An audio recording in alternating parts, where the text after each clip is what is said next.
والصلاة والسلام على سيد المرسلين وعلى آله وصحبه أجمعين أما بعد إن نريد إلا الإصلاح ما استطعت وما توفيقي إلا بالله عليه توكلت وإليه أنيب رب اشرح لي صدري ويسر لي أمري واحلل عقدة من لساني يفقهوا قولي أعوذ بالله من الشيطان الرجيم بسم الله الرحمن الرحيم شهر رمضان الذي أنزل فيه القرآن هدى للناس وبينات من الهدى والفرقان صدق الله العلي العظيم. ഏറ്റവും ആദരണീയരായ ബഹുമാനപ്പെട്ട പണ്ഡിതന്മാരെ, കാരണവന്മാരെ, ജ്യേഷ്ഠ സഹോദരന്മാരെ, കൊച്ചനിയന്മാരെ, അസ്സലാമു അലൈക്കും വറഹ്മത്തുള്ളാഹി തആല വബറകാതുഹു. അല്ലാഹു സുബ്ഹാനഹു വ തആല നമ്മുടെ ഈ ഒത്തുചേരൽ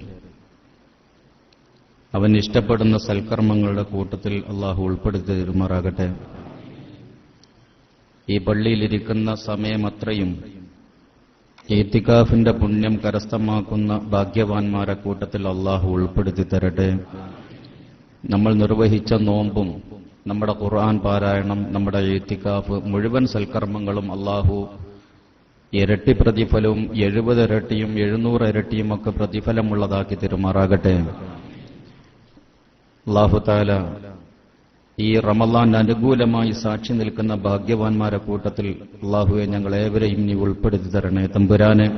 ആമീൻ ബിറഹ്മതിക യാ അർഹമർ റഹീമീൻ എന്ന് പ്രാർത്ഥിച്ചുകൊണ്ട് അൽഹംദുലില്ലാ വലിയ ഒരു സദസ്സിൽ ഈ വിശുദ്ധ റമളാനിൽ ബഹുമാനപ്പെട്ട ഉസ്താദിന്റെ ഒരു മജ്ലിസിൽ സംഗമിക്കാൻ കഴിഞ്ഞതാണ് ഇന്നത്തെ ഏറ്റവും വലിയ ഒരു ഭാഗ്യം. ബഹുമാനപ്പെട്ട ഉസ്താദിനെ പോലെയുള്ള ആളുകൾ ഇവിടെ ഇരുന്നപ്പോൾ നമ്മൾ കണ്ടില്ലേ, ശാരീരികമായ ക്ഷീണം, സംസാരിച്ചിട്ടും ദുആ ചെയ്തിട്ടും നമുക്ക് വ്യക്തമായിട്ട് മനസ്സിലാകാൻ പറ്റാത്ത ഒരവസ്ഥയിലും ഈ പള്ളിയുടെ ഭാരവാഹികളും ഉസ്താദിന്റെയും ക്ഷണത്തിന്റെ ഗൗരവം കൊണ്ടാണ് ബഹുമാനപ്പെട്ടവർ ഈ സമയത്ത് ഇവിടെ എത്തിയിട്ടുള്ളത്. കഴിഞ്ഞ ദിവസം ആനമങ്ങാടുള്ള ഒരു മഹല്ലിലെ വളരെ പ്രധാനപ്പെട്ട ഒരു പരിപാടിയിൽ ഉസ്താദിന്റെ പേര് നോട്ടീസിലും ഫ്ലക്സിലൊക്കെ കണ്ടിരുന്നു. പക്ഷേ ഉസ്താദ് എത്തിയില്ല എന്ന് മാത്രമല്ല, സംഘാടകർ ആ പരിപാടി ആരംഭിച്ചതിന് ശേഷം വണ്ടി എടുത്തിട്ട് അത്തിപ്പറ്റയിൽ പോയി. ഉസ്താദിന്റെ ആ കിടപ്പും ഉസ്താദിന്റെ ആ അസ്വസ്ഥതയും കണ്ടിട്ട് ക്ഷണിക്കുക പോലും ചെയ്യാതെ ദുആ ചെയ്യണം എന്ന് പറഞ്ഞ് തിരിച്ചു പോരുക ചെയ്തത്. അത്രയും വലിയ ക്ഷീണം ഉണ്ടായിട്ടും ഈ റമളാൻ മാസത്തിൽ നമ്മുടെ ഈ പള്ളിയിൽ വർഷങ്ങളോളമായി വരാനും ബന്ധപ്പെടാനും തുടങ്ങിയിട്ട് ബഹുമാനപ്പെട്ടവരുടെ ആ സാന്നിധ്യം, നമുക്ക് കുറെ ദുആ അല്ല വേണ്ടത്, ആ സാന്നിധ്യം.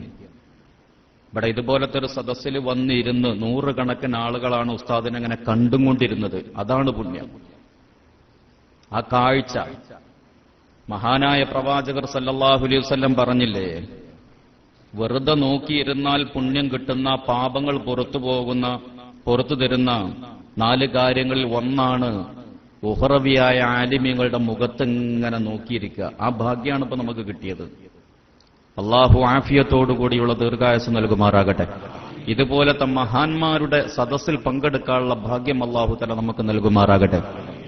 രണ്ടാമത്തത് പറഞ്ഞതൊന്ന് കഅബാലയത്തിലേക്ക് ഇങ്ങനെ നോക്കിയിരിക്കലാണ്. വിശുദ്ധ ഹറമിന്റെ പരിസരത്ത് എവിടെങ്ങാനും എത്തിപ്പെടാൻ നമുക്ക് ഭാഗ്യം കിട്ടിയാൽ ആ കഅബയിലേക്ക് വെറുതെ ഇങ്ങനെ നോക്കിയിരുന്നാൽ മതി. ഇനി തവാഫ് ചെയ്ത് ക്ഷീണിച്ചു, നിസ്കരിച്ചിട്ട് ക്ഷീണിച്ചാൽ വെറുതെ ഇരുന്നോ, പക്ഷെ ആ നോട്ടം എങ്ങോട്ടായിരിക്കണം? അത് ആ കറുത്ത പുതപ്പുകൊണ്ട്, കറുത്ത കില്ല കൊണ്ട് പുതച്ച ആ കഅബയിലേക്ക് ഇങ്ങനെ നോക്കിയിരുന്നാൽ മതി. മൂന്നാമത്തത് പറഞ്ഞത് നമ്മുടെ ഈ വിശുദ്ധ ഖുർആൻ. ഇനി ഒരക്ഷരം പോലും അതിന് നോക്കി ഓതാൻ അറിയാത്ത ഒരു മനുഷ്യനാണെങ്കിൽ പോലും ഒളുവോട് കൂടിയിട്ട് അത് കയ്യിലെടുത്തിട്ട് വെറുതെ ഇങ്ങനെ നോക്കിയിരിക്കുക. പടച്ചോനെ, അത് അള്ളാന്റെ കലാമാണല്ലോ, എനിക്ക് ചെറുപ്പത്തിൽ ഓതാനും പഠിക്കാനും കഴിഞ്ഞിട്ടില്ല, എങ്കിലും ഇത് റബ്ബിന്റെ കലാമല്ലേ. ആ ഒരു നീയത്തോട് കൂടിയിട്ട് നമ്മൾ അതിന്റെ ഏടുകളിലേക്ക്, അതിന്റെ വരികളിലേക്ക് ഇങ്ങനെ നോക്കിയിരുന്നാലും പുണ്യം കിട്ടും. നാലാമത്തത് പറഞ്ഞതാണ് ഉഹ്റവിയായ ആലിമീങ്ങളുടെ മുഖത്തേക്ക് നോക്കിയിരിക്കരുത്. ഈ നോക്കിയിരുന്നപ്പോ ആർക്കെങ്കിലും ദുന്യവിയായ വല്ല ചിന്തയും വന്നോ?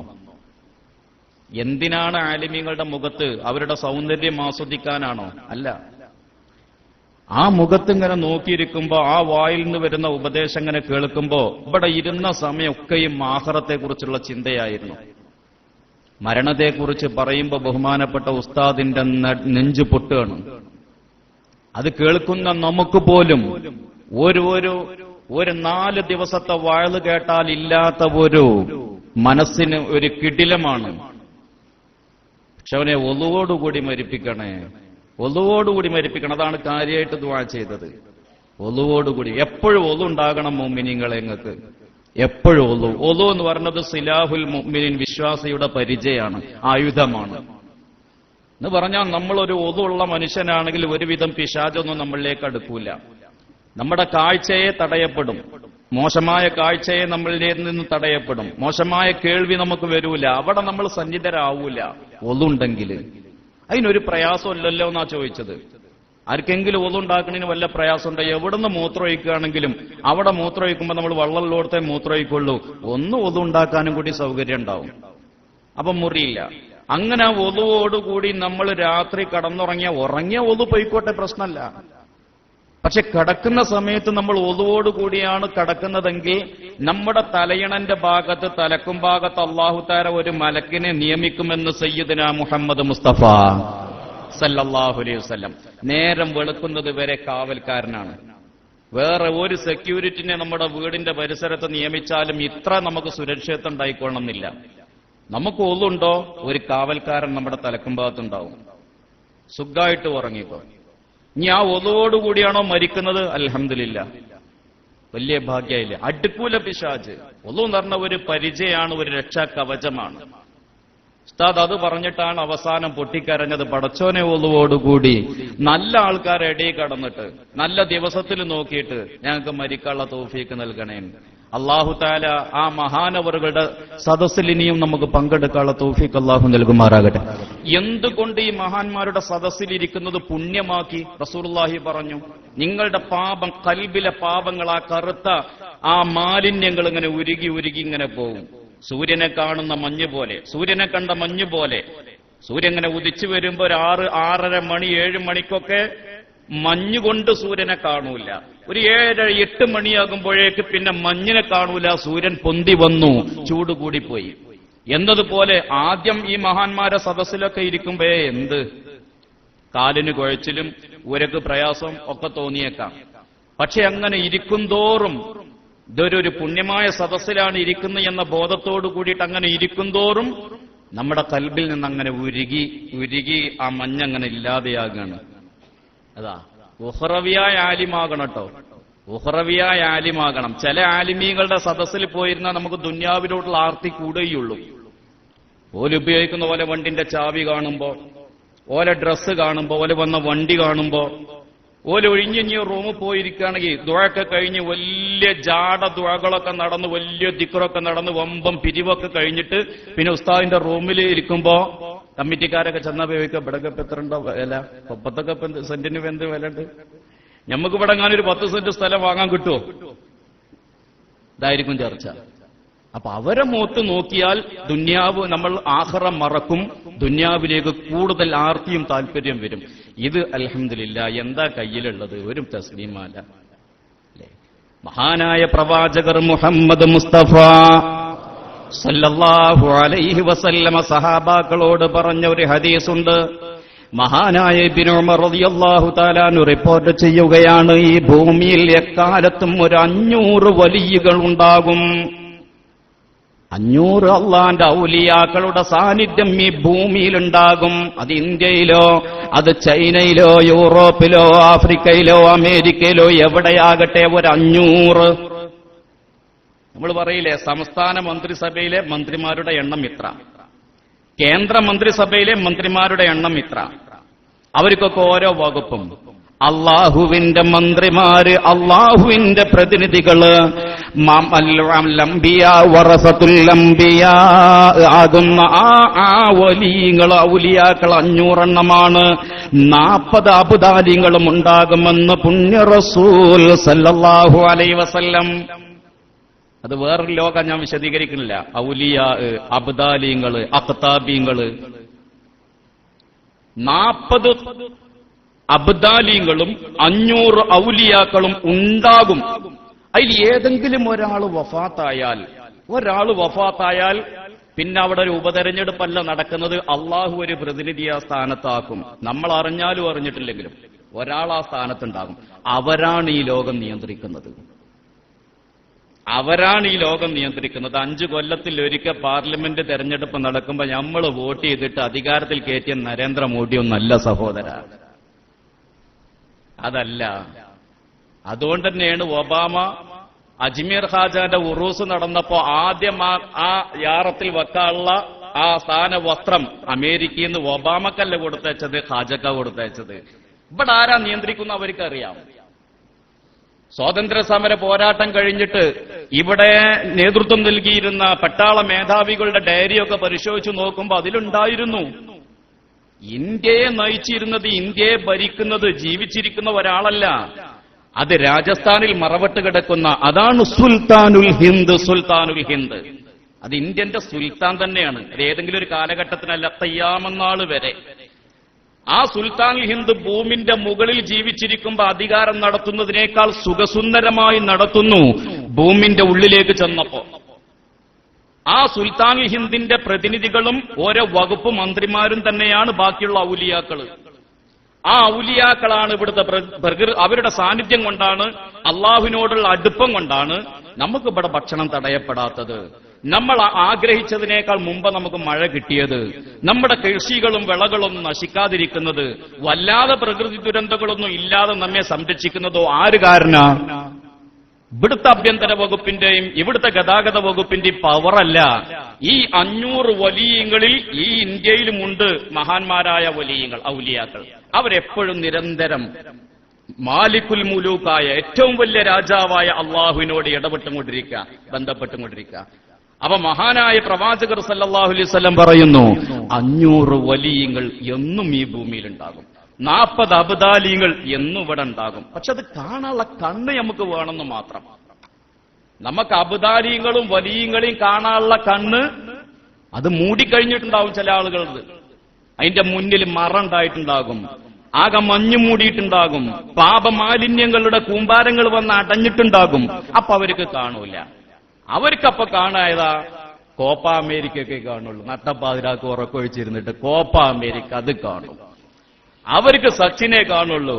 അവർക്ക് പിന്നെ വലിയ വലിയ 5 സ്റ്റാർ സിനിമ സ്റ്റാറുകളെ കാണുള്ളൂ. അള്ളാഹുവിന്റെ ഔലിയാക്കളെ കാണാനുള്ള കണ്ണ് ഇല്ല. കണ്ണുണ്ട്, പക്ഷേ ഔലിയായിനെ കാണുന്നതിൽ നിന്നും അവരുടെ മറയിട്ടിരിക്കുക. അള്ളാഹു തആല അവരെ കണ്ടെത്താനുള്ള തൗഫീക്ക് നമുക്ക് നൽകട്ടെ. അതാ അപ്പൊ ഭൂമി കൂടി ഇങ്ങനെ നടക്കുന്നുണ്ട്. എങ്ങനെ നടക്കുന്നു? വഇബാദുർ റഹ്മാനില്ലദീന യംശൂന അലൽ അർളി ഹൗനാ വഇദാ ഖാതബഹുമുൽ ജാഹിലൂന ഖാലൂ സലാമാ. പത്തിപ്പറ്റ ഈ നമ്മളൊക്കെ ഇപ്പൊ ഇവിടെ ഇരിക്കുക, ഇപ്പൊ നടന്നിങ്ങനെ പോവുകയാണെങ്കിൽ ആ കൊപ്പ അങ്ങാടി കൂടി ഇങ്ങനെ നടക്കുക വിചാരിച്ചോളെ, ആരെങ്കിലും മൈൻഡ് ചെയ്യോ? ഒരു സുഖമില്ലാത്ത ആള് വീകാൻ പോവാണെങ്കിൽ തടയോ, അഞ്ഞ് വല്ല പിരിവിനോ ഇത്തരത്തിലുള്ള കരുത്. അങ്ങനെ തന്നെ നടക്കുക അവര് നടക്കുക. നമ്മളാരെങ്കിലും കണ്ട പടച്ചോനെ ഉസ്താദാണല്ലോ പോണത്, ഉസ്താദ് എങ്ങോട്ടാ പോണത്, എന്നാ വണ്ടി കയറി ഞാൻ കൊണ്ടായി തരാന്ന് നമ്മൾ പറയും. കാണാത്ത പരിചയമില്ലാത്ത ഒരാൾ ഇപ്പൊ അങ്ങാടി കൂടി ഉസ്താദ് പോവാണെങ്കിൽ എന്ത് ഒരു കാക്ക. അങ്ങനെ തന്നെയാണ് നടക്കേണ്ടത്. അത് തന്നെയാണ് അവരുടെ കോലം, അത് തന്നെയാണ് അവരുടെ വേഷം, അവരുടെ പെരുമാറ്റം. വഇബാദുർ റഹ്മാനില്ലദീന യംശൂന അലൽ അർളി ഹൗനാ. വളരെ വളരെ താഴ്മയോട് കൂടി ഭൂമിയിൽ അങ്ങനെ അവര് നടക്കും. നിങ്ങൾ ആരെങ്കിലും കണ്ടവിടെ ഇരുന്നിട്ട് ഈ കസാലമ ചാരിയിട്ട് ഇരിക്കണോരോട് പറയും ചെയ്ത് ചോരുമ്പോ ചാരരുത് കേട്ടോ, ചാരിയിരിക്കരുത് കേട്ടോ. ഉസ്താദ് പറഞ്ഞു, ഉസ്താദ് ഇതുവരെ ചാരിയിരിക്കണം ഞാൻ കണ്ടിട്ടില്ല. ഏത് സ്റ്റേജിൽ പോയിരിക്കാണ് ചാരാതെ ഇരിക്കുള്ളൂ.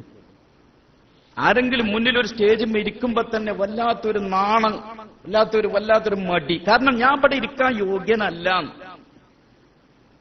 നമ്മളെ നേരത്തെ പറഞ്ഞമാതിരിയുള്ള ഉഹ്റവിയായ അല്ല ദുന്യവിയായ ആലിമ്യങ്ങളെ പറ്റി സ്റ്റേജിമ കസാല അല്ലെങ്കിൽ സഹസിന്ന് എടുത്തുകൊണ്ട് വന്നിട്ട് മുന്നിലിരിക്കും. സ്റ്റേജ് മത കസാലല്ലെങ്കിൽ അവിടെ നിന്ന് എടുത്തുകൊടുത്തിട്ട് മുന്നിൽ തന്നെ കയറിയിരിക്കും. അതാ ലോകം. അവിടെയാണ് ഉസ്താദിനെ മനസ്സിലാക്കുന്നത്. സ്റ്റേജ് നമുക്ക് കയറൂല. ഇനി അഥവാ ഈ സദസ്സിലെങ്ങാനും വല്ല സയ്യിദന്മാര് തങ്ങന്മാരൊരു കുട്ടി ഉണ്ടായാൽ മതി, ഉസ്താദ് ഓർക്കൂല. സയ്യിദന്മാരുണ്ടോ ചോദിക്കലുണ്ട്, ഈ സദസ്സ് ചോദിച്ചില്ല. ഉസ്താദ് ഓർക്കൂല. കാരണം ഞാനല്ല അതിന് അർഹൻ, ഞാനല്ല ഇതിന് യോഗ്യൻ. അതാണ് യംശൂന അലൽ അർളി ഹൗനാ വഇദാ ഖാതബഹുമുൽ ജാഹിലൂന ഖാലൂ സലാമാ വഇദാ ഖാതബഹുമുൽ ജാഹിലൂന ഖാലൂ സലാമാ. അവരോടെങ്ങാനും ഏതെങ്കിലും വിഷയത്തിൽ തർക്കിക്കാൻ വരികയാണെങ്കിൽ ഖാലൂ സലാമാ, കുട്ടിന്റെ വഴിക്ക് പോയിക്കോ, ഞാൻ എന്റെ വഴിക്ക് പോയിക്കോളാം, എല്ലവും പറഞ്ഞ് അവരൊന്നും ഒഴിവാകെ ചെയ്യുള്ളൂ.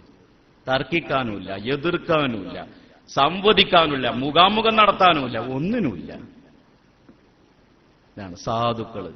അള്ളാഹു അങ്ങനത്തെ ആൾക്കാരെ ഞങ്ങൾക്ക് കാണിച്ചു തരണേ തമ്പുരാനെ. ഈ ദീൻ നിലനിൽക്കുന്നത് അവരെ കൊണ്ടാണ്. ഈ ദീൻ ഇപ്പൊ ഈ സദസ്സിലേക്ക് തന്നെ എത്ര അകലത്തുനിന്ന് വന്ന ആളുകൾ എനിക്കെന്നെ അറിയുന്ന ഒരുപാട് പരിചയക്കാരുണ്ട്. എവിടുന്നൊക്കെ?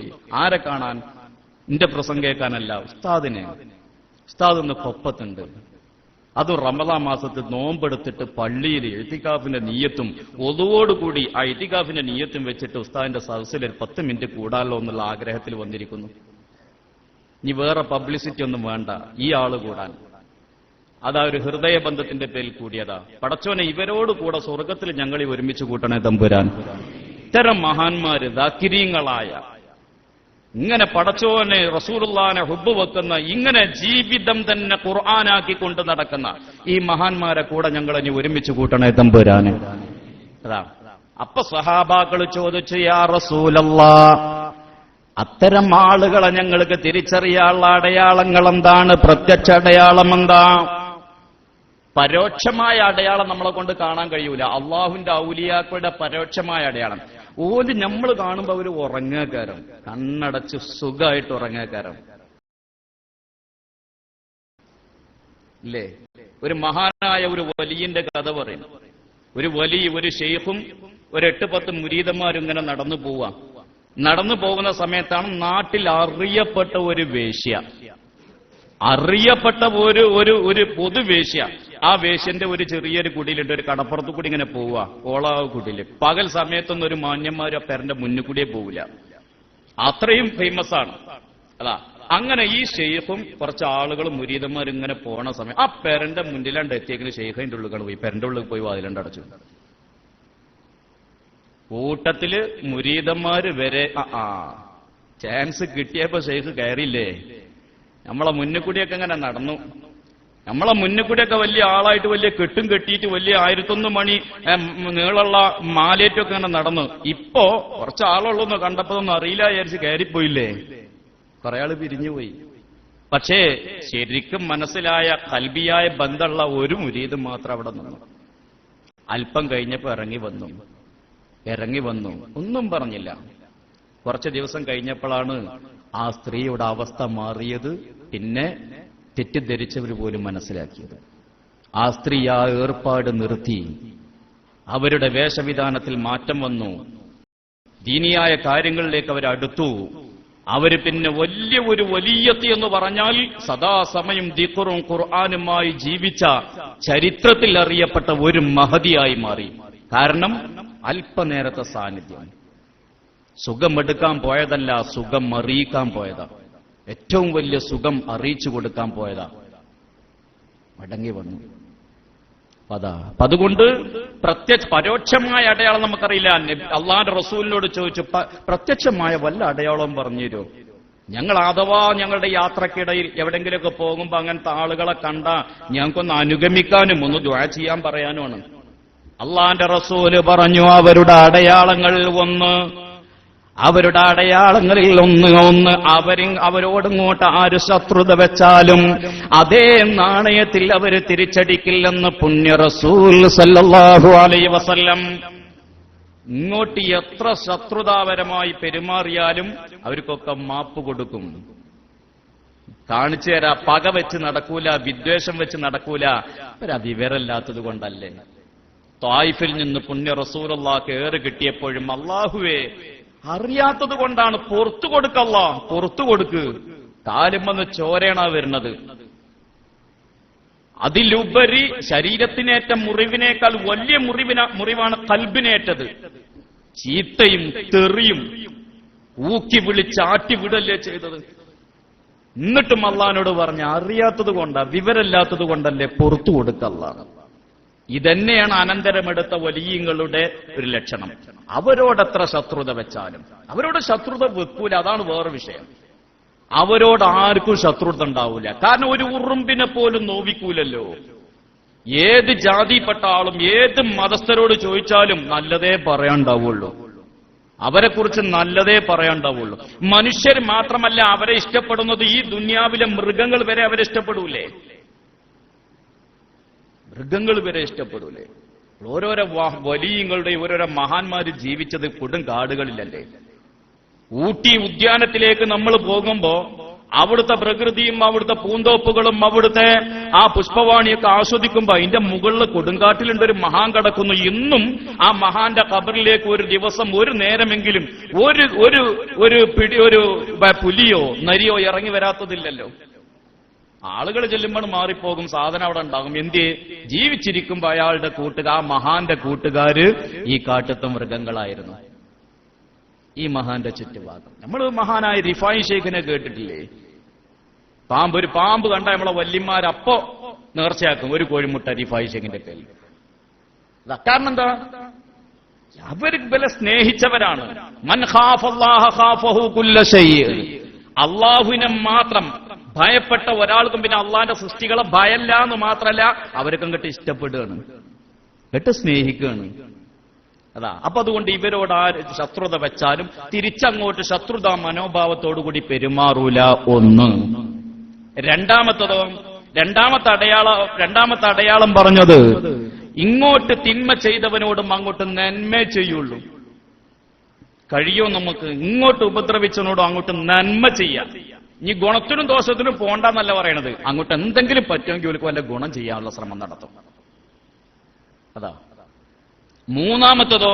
മൂന്നാമത്തത് പറയുന്നത്, അവര് പാവപ്പെട്ടവരെ സഹായിക്കുന്ന കാര്യത്തിൽ അവര് മുൻപന്തിയിലായിരിക്കും. ഇങ്ങോട്ട് വരുന്നത് കൊണ്ട് കിട്ടുന്നത് കൊണ്ട് വിശക്കുന്നവർക്ക് ഭക്ഷണം കൊടുക്കുക, അതിൽ മുൻഗണന അവർക്കുണ്ടാവും.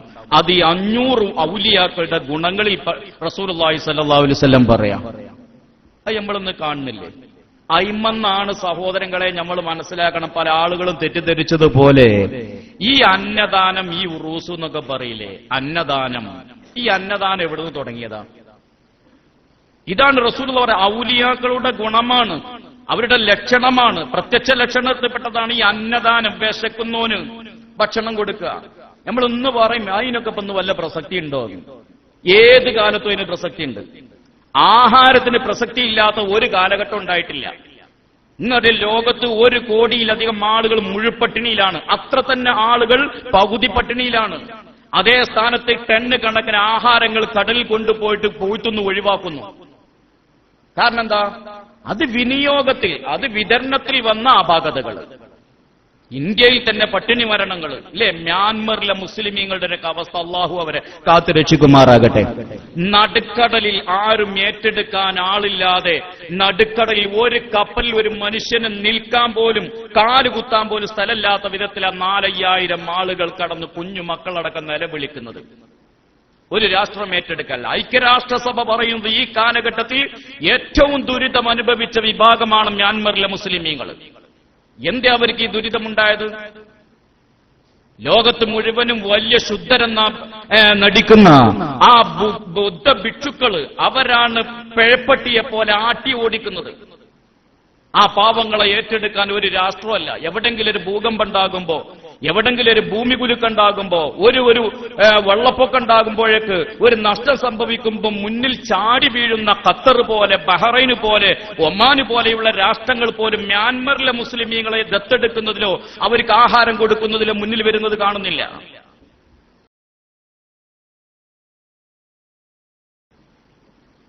നടുക്കടലില് മരിക്കുന്നു, പുറത്തേക്ക് വലിച്ചിടുന്നു, കടലിലേക്ക് വലിച്ചെറിയാം. കൂട്ടത്തോടെ മരിക്കുന്നു, വലിച്ചെറിയും. ഇപ്പൊ ഒരു ശവക്കുഴികള് ഇന്തോനേഷ്യയുടെ ഒരു ഭാഗത്ത് 23 ശവക്കുഴികളാ തോണ്ടിയെടുത്തത്, 1000കണക്കിന് മ്യാൻമർ മുസ്ലിമീങ്ങളുടേത്. എന്താ സംഭവിച്ചത്? മനുഷ്യക്കടത്ത് ഏജന്റുമാരായി വന്ന് അവരെ രക്ഷിച്ചോളാ എന്ന് പറഞ്ഞ് കയ്യിലുള്ള ആഭരണങ്ങളും പണവും വാങ്ങിയിട്ട് കപ്പലിൽ കുത്തി നിറച്ച് കൊണ്ടുപോയി ഏതെങ്കിലും ഒരു കരക്കണിയിച്ചു. അതിൽപ്പെട്ട് മലേഷ്യയുടെ ഭാഗത്ത്. എന്നിട്ട് അവരെ ഏറ്റെടുക്കാൻ ഇല്ലാത്ത സമയത്ത് അവിടെ കടന്ന് മരിച്ച് ആ ക്യാമ്പിൽ വന്ന് മരിക്കുകയോ കൊല്ലുകയോ ചെയ്തു. ആ ലോകം അറിയാതെ അവരെ കുഴിച്ചണ് മൂടി. ഞാൻ പറഞ്ഞുകൊണ്ട് വന്നത് ഈ അന്നത്തിന്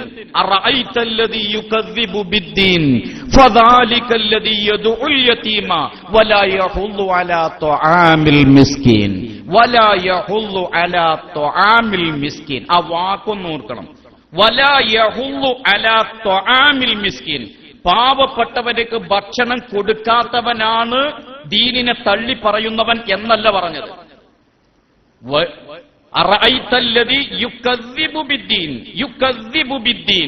ദീനിനെ കളവാക്കുന്നവനും ദീനിനെ പൊളിച്ചു കളയുന്നവനും ദീനിനെ തള്ളി പറയുന്നവൻ ആരാ? വലാ യഹുല്ലു അലാ ത്വആമിൽ മിസ്കീൻ. മിസ്കീന്മാർക്ക് പാവപ്പെട്ടവർക്ക് ഭക്ഷണം കൊടുക്കുക എന്നല്ല, ഭക്ഷണം കൊടുക്കുന്നതിനെ പ്രേരിപ്പിക്കാത്തവൻ. അതേ സ്ഥാനത്താണ് നമ്മൾ ഈ അന്നദാനത്തെയും നമ്മൾ ഈ ഭക്ഷണ വിതരണത്തിനെയും ചീരണി വിതരണത്തിനെയും പരിഹസിക്കുന്നവനാണ് ദീനിനെ തള്ളിപ്പറയുന്നവൻ. ഇന്നല്ലെങ്കിൽ ഒരു കാലത്ത് ഒന്ന് കുലുങ്ങിയ പോരെ, നേപ്പാളിലെ പോലെ റിക്ടർ സ്കെയിലിൽ 6.5 അടയാളപ്പെടുത്തിയതുപോലെ ഒന്ന് കുലുങ്ങിയ ഈ പള്ളിയും ഈ 25 നില ഉയരമുള്ള ഈ ഫ്ളാറ്റുകളും ഒക്കെ ഗ്ലാസ് പോലെ കിളികിലോനങ്ങട്ട് അമർന്ന സഹോദര എല്ലാം കഴിഞ്ഞില്ലേ? ഈ ബാങ്ക് ഡിപ്പോസിറ്റും ഈ കരുതി വച്ചതും ഈ കൃഷിയും ഒക്കെ കഴിഞ്ഞു. പിന്നെടുത്തില്ലേ പിച്ചച്ചട്ടി കുവൈറ്റികൾ എടുത്തതുപോലെ? ആ സമയത്താണ് നമ്മൾ ഓർക്കുക ഈ അന്നദാനത്തിന്റെ പ്രസക്തി. ഉള്ളവൻ മറ്റുള്ളവർക്ക് കൊടുക്കുന്ന ആ സ്വഭാവം എക്കാലത്തും ഉള്ള വിഭാഗമായിരിക്കും അള്ളാഹുവിന്റെ. ഓല കയ്യിൽ വന്ന ഈ ബഹുമാനപ്പെട്ട ഉസ്താദിനെ തന്നെ ഞാൻ കൂടുതൽ പറയല, ഉസ്താദ് പോയതിന്റെ ശേഷം ആയതുകൊണ്ട് മാത്രം പറയാം.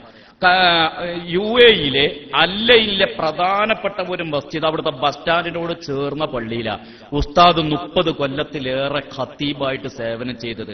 അവിടുത്തെ ഗവൺമെന്റിന്റെ കീഴിൽ എവിടെയെങ്കിലും പോയി ഒളിഞ്ഞോ മറിഞ്ഞോ ഒരു ഇക്കാമെടുത്തിട്ടോ അല്ല പണിയെടുത്തത്. അവിടുത്തെ ഗവൺമെന്റിന്റെ ഹുക്കൂമയുടെ ബന്ധപ്പെട്ട ഒരു ഇമാമായിട്ട് 30-ൽ പരം കൊല്ലം സേവനം ചെയ്ത ബഹുമാനപ്പെട്ട ഉസ്താദ് സമ്പാദിക്കണമെന്ന് കരുതിയിട്ടുണ്ടെങ്കിൽ അന്ന് 10-25 കൊല്ലം മുമ്പ് തന്നെ സഹോദര 19,000 ഇന്ത്യൻ മണി അന്ന് ബഹുമാനപ്പെട്ട ഉസ്താദ്, അന്ന് ഇവിടെ സ്വർണത്തിനൊക്കെ 3000 റുപ്യ വിലയുള്ളൂ. 50,000 രൂപ ശമ്പളം വാങ്ങിയ ഉസ്താദ് 1-6 മാസം കൂടുമ്പോ 1 കൊല്ലം കൂടുമ്പോ നാട്ടിലേക്ക് വരണമെങ്കിൽ ഏതെങ്കിലും വല്ല ശിഷ്യന്മാര് ടിക്കറ്റ് എടുത്ത് കൊടുത്തിട്ട് വേണം. നമ്മളെ നാട്ടിൽ നിന്ന് ആര് പിരിവിന് പോവുകയാണെങ്കിലും ആര് വിദേശത്ത് പോവുകയാണെങ്കിലും നേരെ അല്ലയിലല്ലേ പോയി ഇറങ്ങാം. കാരണം അവിടെ അന്നം മുട്ടൂല. ഉസ്താദ് ഭക്ഷണം കഴിക്കേണ്ട യമകം കിട്ടും. അതാ ആര് എന്നാലും ഓന്റെ അഡ്രസ്സും പേരൊന്നും ചോദിക്കൂല. അതാ പാത്രത്തിൽ എല്ലാരും ഇരുത്തും. ഇനി ഓന് പോകാൻ കായില്ലേ, നാട്ടിൽ പോകാൻ കായില്ലേ, പോക്കറ്റിലുണ്ടെങ്കിൽ എടുത്തു കൊടുക്കും. എന്നാ പോയി ടിക്കറ്റ് എടുത്തോ. അതുകൊണ്ട് തന്നെ വീടൊന്ന് പോയി നോക്ക്, ആ വീടിന്റെ വലുപ്പം. അതും ഇപ്പൊ 4 കൊല്ലം മുമ്പ് അല്ലയിലെ ഏതാനും സുഹൃത്തുക്കൾ വെച്ചുകൊടുത്തതാ ചെറിയൊരു വീട്. അത് വെക്കണതിന്റെ മുമ്പ് ഒരു ഓടിട്ട പെര. ഭാര്യ ഒരിക്കൽ പറഞ്ഞു, ഇനി നിങ്ങൾ ഗൾഫൊക്കെ നിർത്തി വരല്ലേ, നിങ്ങൾ ഇമാമത്തൊക്കെ ഒഴിവാക്കി നാട്ടിലേക്ക് വരല്ലേ, നിങ്ങളടുത്ത് കുറെ ആൾക്കാർ വരൂല ഇനി നിങ്ങളെ കാണാന്. അപ്പൊ ഓൽക്കൊന്ന് ഇരിക്കാൻ നമ്മളെ പൂമോ ഒന്ന് വലുതാക്കുക. നമ്മളാ പൂമോ ആളുകൾ കയറി വരുന്ന സ്ഥലം ഒന്ന് വലുതാക്കുക, ഒരു 4 കസാല ഇടാൻ വേണ്ടിയിട്ടാണ്. ആ ഭാര്യന്റെ കൈ പിടിച്ചെന്നാ വാ നമുക്കൊന്ന് മോഡൽ നോക്കി വരികയായിരുന്നു. നമുക്ക് ഏത് രൂപത്തിലാ വേണ്ടതെന്ന് വലിയ വലിയ കൊട്ടാര സമാനമായ വീടൊക്കെ ഉള്ള അത്തിപ്പറ്റയില് എന്നാ ഉസ്താദ് ഏത് വീടാ കൊണ്ടുപോയി കാണിച്ചു കൊടുക്കണം വിചാരിച്ചു ഭാര്യ വേഗം ഇറങ്ങി, പർദ്ദയൊക്കെ ഇട്ടിട്ട് ഇറങ്ങി നേരെ പള്ളിക്കാട്ടേക്കാ പോയത്. എന്നിട്ട് കബർ ഇങ്ങനെ കൂഞ്ഞുകൊണ്ടി കാണിച്ചു കൊടുത്തു. ഞമ്മക്ക് എന്ന് ഇവിടെ ഉള്ളത് ഇതൊന്ന് വലുതാക്കാനുള്ള പണിയാണ് നമ്മൾ എടുക്കേണ്ടത്. പള്ളിത്തോട് കാണിച്ചു കൊടുത്തിട്ട് അതാ പ്രിയപ്പെട്ടവരെ വന്നീന്നു ഓരോ മാസം ലക്ഷക്കണക്കിന് ദിർഹമുകള്. പക്ഷെ അത് വരുന്നതിന്റെ പോക്കറ്റിൽ ഇരിക്കൂല. അപ്പോഴേക്കത് എടാ അനുഭവമുള്ള കുറെ ആളുകൾ ഉണ്ടാവുമല്ലോ. ഇപ്പൊ തന്നെ വീട്ടിൽ ചെന്നാല് ആരെങ്കിലും ദ്വയർക്കാൻ വേണ്ടി കൊടുത്താ അപ്പൊ ആരാളോ വെച്ചാ മേത്ത് വെക്കൂല. കാരണം എന്താ? ദുന്യാവ് ആഖിറത്തിലേക്ക് ഒരു തടസ്സമാകരുത്. ഉസ്താദിനെ പോലെയുള്ള ആളുകൾ കാണുന്നത് ആഖിറത്തേക്ക് സമ്പാദിച്ചുകൊണ്ടേ ഇരിക്കുകയാണ്. അവിടെ കൊട്ടാരങ്ങളും അവിടെ സൗകര്യങ്ങളും. അതിന് ഇത് കുറച്ച് പോക്കറ്റിൽ വന്നാ പിന്നെ ചിന്ത വിടുക്കാവും. ഇതൊരു പരിധിയിലപ്പുറം നമ്മുടെ അക്കൗണ്ടിൽ വന്നാൽ പിന്നെ ഇതുകൊണ്ട് എന്താ കൈകാര്യം ചെയ്യുക, എവിടെ വാങ്ങേണ്ടത്, ഏതാ മോഡൽ, എങ്ങനെയൊക്കെ കാട്ടേണ്ട ചിന്ത മാറിപ്പോയി. അതുകൊണ്ട് തന്നെയാണ് റസൂലുള്ളാഹി തങ്ങൾ പറഞ്ഞത്, ഇത്തരം ആളുകളുടെ മുഖത്ത് നോക്കിയിരിക്കലും വലിയ പുണ്യമാണ്. സയ്യിദുനാ മുഹമ്മദ് മുസ്തഫ സല്ലല്ലാഹു അലൈഹി വസല്ലം. എന്റെ പ്രിയപ്പെട്ട മുഅ്മിനീങ്ങളോട് സൂചിപ്പിക്കുക, ഇന്ന് എനിക്ക് നിശ്ചയിക്കപ്പെട്ടുള്ള വിഷയം ഖുർആൻ തന്നെയാണ്. ഖുർആനാണ്. ഏതാ ഖുർആൻ? ഏത് ഖുർആനെ കുറിച്ചാണ്? ഞാനൊരു ഖുർആനെ കുറിച്ച് തന്നെ പറഞ്ഞത്. ഈ അൽമറയിലിരിക്കുന്ന ആ അടുക്കി വെച്ച ഖുർആനല്ല നമ്മളെ വിഷയം. ആ ഖുർആനല്ല. അത് നമ്മുടെ തിരുവരങ്ങാടി പ്രസ്സിലോ അല്ലെങ്കിൽ ഗൾഫിലെ ഏതെങ്കിലും പ്രസ്സിലോ അടിച്ച വെള്ള കടലാസിൽ കുറെ കറുത്ത അക്ഷരങ്ങള്, കുറെ ചിത്രങ്ങൾ വരച്ചത്. ആ ഖുർആൻ അത്ര അട്ടിക്കല്ല. ഒരു 4 ആൾ ഉയരത്തിൽ അടുക്കി വെച്ചാലും ആ ഖുർആന്റെ മുന്നിൽ വെച്ചും കൊണ്ട് നമ്മൾ മദ്യപിക്കുകയാണെങ്കിൽ ആ ഖുർആൻ നമ്മെ വിലങ്ങൂല. ആ ഖുർആൻ നമ്മെ വിലങ്ങൂല. ആ ഖുർആന്റെ മുന്നിൽ നമ്മൾ നിസ്കരിക്കുമ്പോൾ എന്തെങ്കിലും ഒരു ന്യൂനത കണ്ടാൽ ആ ഖുർആൻ നമ്മെ ഉപദേശിക്കൂല. ആ ഖുർആന്റെ മുന്നിലൂടെ നെരിയാണിക്ക് താഴെ തുണി വലിച്ച് നിലത്തിലൂടെ വലിച്ചു നടക്കുകയാണെങ്കിലും ആ ഖുർആൻ ആ തുണി പൊക്കുമെന്ന് പറയില്ല. പിന്നെയോ യഥാർത്ഥത്തിൽ ഖുർആൻ ഇവിടെ ഇരുന്ന ബഹുമാനപ്പെട്ട ഉസ്താദിനെ പോലെ ജീവിക്കുന്ന ഖുർആൻ, അവരുടെ ജീവിതം ഖുർആൻ. ഒരു ദിവസം 24 മണിക്കൂർ ഇതുപോലത്തെ ഉസ്താദന്മാരെ കൂടെ ഉറങ്ങുകയും ഭക്ഷണം കഴിക്കുകയും നിസ്കരിക്കുകയും എല്ലാ കാര്യങ്ങളും ബാത്റൂമിൽ പോകുന്നത് വരെ അടക്കം അത് നോക്കി മനസ്സിലാക്കിയ ഒരാൾക്ക് ദുന്യാവിൽ വഴലേക്കണ്ട. നന്നാവാൻ വേറെ ഒരു വഴലും വേണ്ട, ഒരു പുസ്തകം വായിക്കണ്ട, കൂടെ നടന്നാൽ മതി. അതല്ലേ സുഹബത്ത്, സഹാബിന്റെ ശ്രേഷ്ഠത. അതുകൊണ്ടല്ലേ പ്രിയപ്പെട്ടവരെ, ഇവിടെ മൊഹിദ്ദീൻ ശൈഖിനേക്കാൾ വലിയ പദവിയാണല്ലോ ആർക്ക്? വഹശി എന്ന് പറഞ്ഞ ഹംസത്തുൽ ഖറാർ റളിയല്ലാഹു തആല അൻഹു തുണ്ടമാക്കിയ. അതിനുശേഷം റസൂലുള്ളാഹി അദ്ദേഹത്തിന്റെ മുഖത്ത് നോക്കിയിട്ടില്ല എന്ന് മാത്രമല്ല, റസൂലുള്ളാഹി ചിരിക്കാൻ കഴിഞ്ഞിട്ടില്ല. അത്രയും വലിയ വിഷമാണ് പുണ്യനബിക്കുണ്ടായത്. ആ വഹശിന്റെ സ്ഥാനത്തേക്ക് ഗൗസുൽ ആലമിന് പോലും എത്താൻ കഴിയൂലല്ലോ. ഖുർആൻ മുഴുവൻ മനപ്പാടാക്കിയ ഹാഫിളിന് പോലും എത്താൻ കഴിയൂലല്ലോ. എന്തുകൊണ്ട്? ആ വഹശി വരെ റസൂലുള്ളാഹിനെ നേരിട്ട് കണ്ടു, മനസ്സിലാക്കി, ആ സുഹബത്തുണ്ടായി, സഹവാസമുണ്ടായി. അതുകൊണ്ട് തന്നെയാണ് നമ്മുടെ അഹ്ലുസുന്നത്തി വൽ ജമാഅത്തിന്റെ അഖീദ പ്രകാരം നമുക്ക് വേണ്ടത് ഒരു ഇസ്ലാമിക പാരമ്പര്യം എന്നറിയില്ല, സുഹബത്തോടു കൂടിയുള്ള പാരമ്പര്യമാണ്. എവിടെ പഴക്കണത്? നമ്മളെ കയ്യിൽ ഒരടിസ്ഥാനവുമില്ലാത്ത വല്ല സീഡിയോ ഒരടിസ്ഥാനവുമില്ലാത്ത വല്ല ഗ്രന്ഥങ്ങളോ വല്ല ലഘുലേഖയോ കിട്ടി വായിക്കുമ്പോഴാണ് അതിന് നാഥനില്ലാതെയാകുന്നത്, പിഴച്ചു പോകുന്നത്. നമുക്കൊരു ഒരു നല്ല ഒരു അള്ളാഹുലേക്ക് എത്തുന്ന പുണ്യ റസൂൽ സല്ലല്ലാഹു അലൈഹി വസല്ലമയിൽ നിന്ന് ഇന്നീ വന്ന ഉസ്താദിലേക്കും ബഹുമാനപ്പെട്ട സലാഹുദ്ദീൻ ഫൈസി വല്ലപ്പുഴയിലേക്ക് എത്തുന്ന ഒരു വലിയ ഒരു ചെങ്ങല, ഒരു പരമ്പര നമുക്ക് എണ്ണി പറയാൻ കഴിയും. സുഹബത്തിന്റെ പരമ്പര, മുന്നിൽ നിന്ന് കേട്ടുപഠിച്ച പരമ്പര, ഉസ്താദന്മാരെ സദസ്സിലിരുന്നു കൊണ്ട് അവരുടെ മുന്നിലിരുന്ന് പഠിച്ച പരമ്പര. അത് പഴക്കൂല, അത് പഴക്കൂല. സലാഹുദ്ദീൻ ഫൈസി വല്ലപ്പുഴന്റെ ഉസ്താദ്, ആലിക്കുട്ടി ഉസ്താദ്, ഉസ്താദിന്റെ ഉസ്താദ് ശംസുൽ ഉലമ തൊട്ട് കണ്ണിയത്ത് ഉസ്താദ് തൊട്ട് കുത്തുബി തൊട്ട് അങ്ങനെ കേറിപ്പോയി ബഹുമാനപ്പെട്ട പൊന്നാനി സൈനുദ്ദീൻ മഖ്ദൂമിലൂടെ, ഇബ്നു ഹജർ തങ്ങളിലൂടെ, സക്കരിയ അൻസാരിയിലൂടെ അങ്ങനെ കേറിപ്പോയി ഇമാം നാഫി റളിയല്ലാഹു അൻഹുവിലൂടെ, ഷാഫി ഇമാമിലൂടെ, ഷാഫി ഇമാമിന്റെ ഉസ്താദായ മാലിക് ഇമാമിലൂടെ, ഇബ്നു ഉമർ റളിയല്ലാഹു തആല അൻഹുവിലൂടെ അങ്ങോട്ട് ചെല്ലും ഹബീബായ നബി മുഹമ്മദ് മുസ്തഫ. ഉസ്താദന്മാരില്ലാത്ത ഒരു ഉസ്താദും ഉണ്ടാവൂല. ഉസ്താദന്മാരില്ലാത്തൊരു മൗലവി ഉണ്ടെങ്കിൽ അത് പഴച്ചിട്ടുണ്ടെന്ന് മനസ്സിലാക്കിയാൽ മതി. അള്ളാഹു നമ്മെ കാത്തു രക്ഷിക്കട്ടെ. അതാണ് നമ്മുടെ പാരമ്പര്യം. അതന്നെയാണ് ആ സുഹബത്തിന്റെ പാരമ്പര്യം. അതാ ആ മഹത്വം. എവിടുന്നെങ്കിലും എപ്പോഴാ പഴക്കണത്?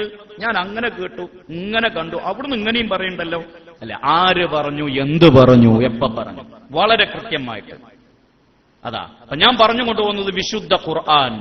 ഈ റമളാൻ ഷഹ്റു റമളാൻ അല്ലദീ ഉൻസില ഫീഹിൽ ഖുർആൻ, ഉൻസില ഫീഹിൽ ഖുർആൻ. ഖുർആനിൽ നോമ്പെടുക്കാൻ പറയുന്ന അതേ ആയത്തിന്റെ തുടക്കത്തിൽ പറയുന്നത് ഈ മാസത്തിലെ വിശുദ്ധ ഖുർആനെ നിങ്ങളിലേക്ക് അവതരിപ്പിച്ചതെന്നാണ്. എന്നിട്ടാ പറയണ നോമ്പെടുക്കാൻ. അതാ ഈ മാസത്തിൽ ഷഹ്റു റമളാൻ അല്ലദീ ഉൻസില ഫീഹിൽ ഖുർആൻ ഹുദൽ ലിന്നാസി വബയ്യിനാതിൻ മിനൽ ഹുദാ വൽ ഫുർഖാൻ ഫമൻ ഷഹിദ മിൻകുമുശ് ശഹ്റ ഫൽയസും. ആരെങ്കിലും ആ റമളാൻ മാസത്തിൽ സാക്ഷിയാണെങ്കിൽ നോമ്പെടുത്തോട്ടെ.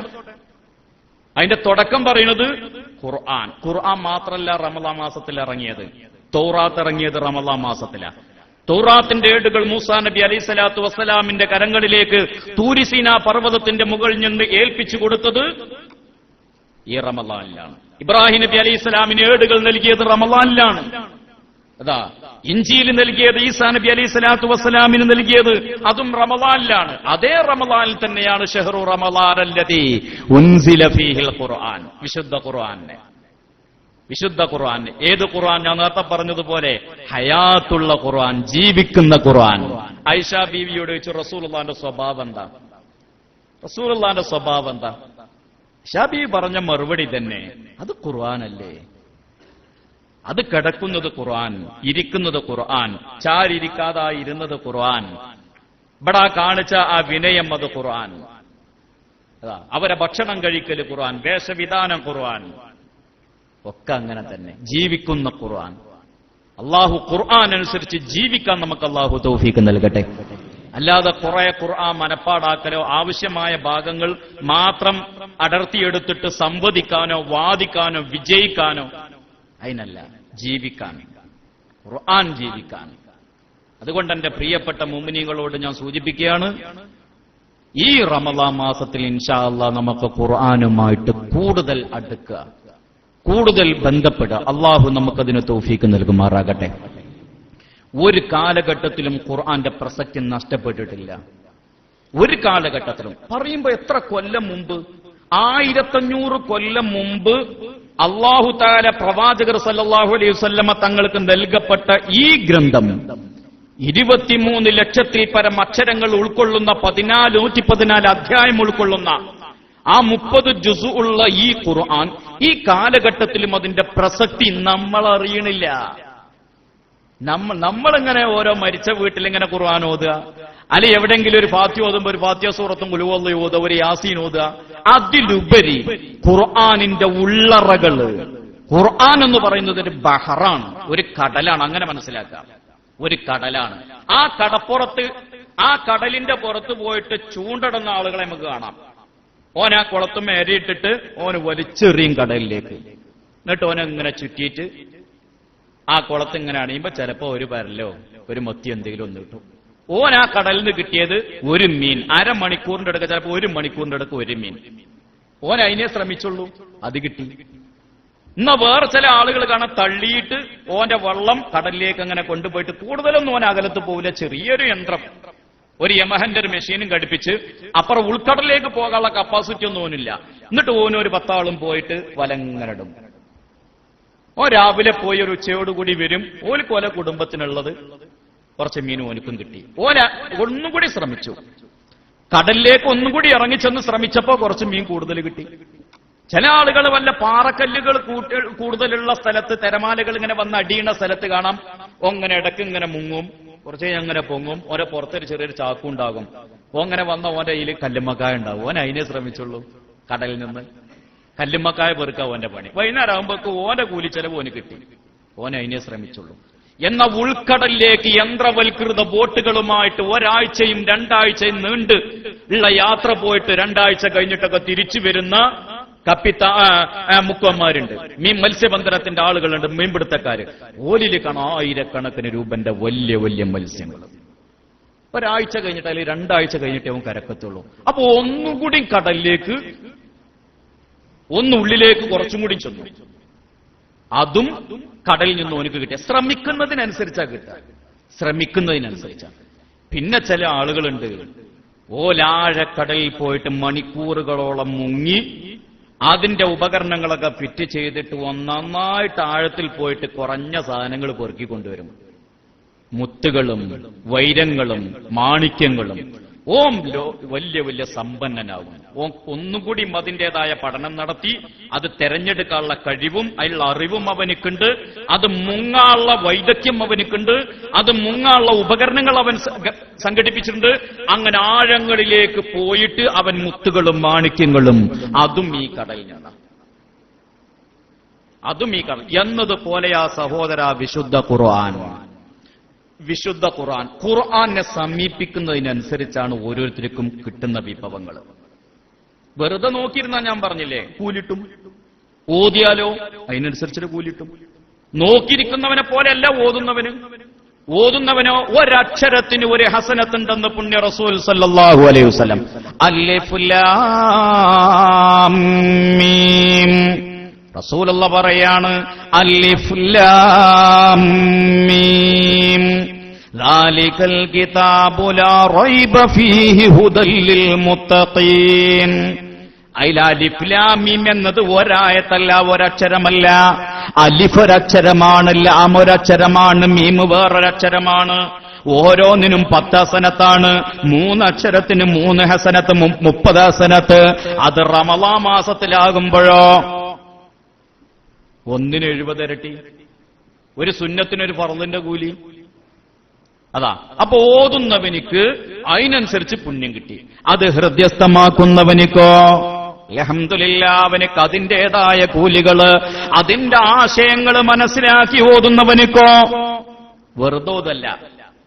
വെറുതോതല്ല, അത് ഓതുന്നതിനനുസരിച്ച് അവന്റെ കൽബിലേക്ക് അവന്റെ ആശയങ്ങൾ ഇങ്ങനെ ഇറങ്ങുന്നു.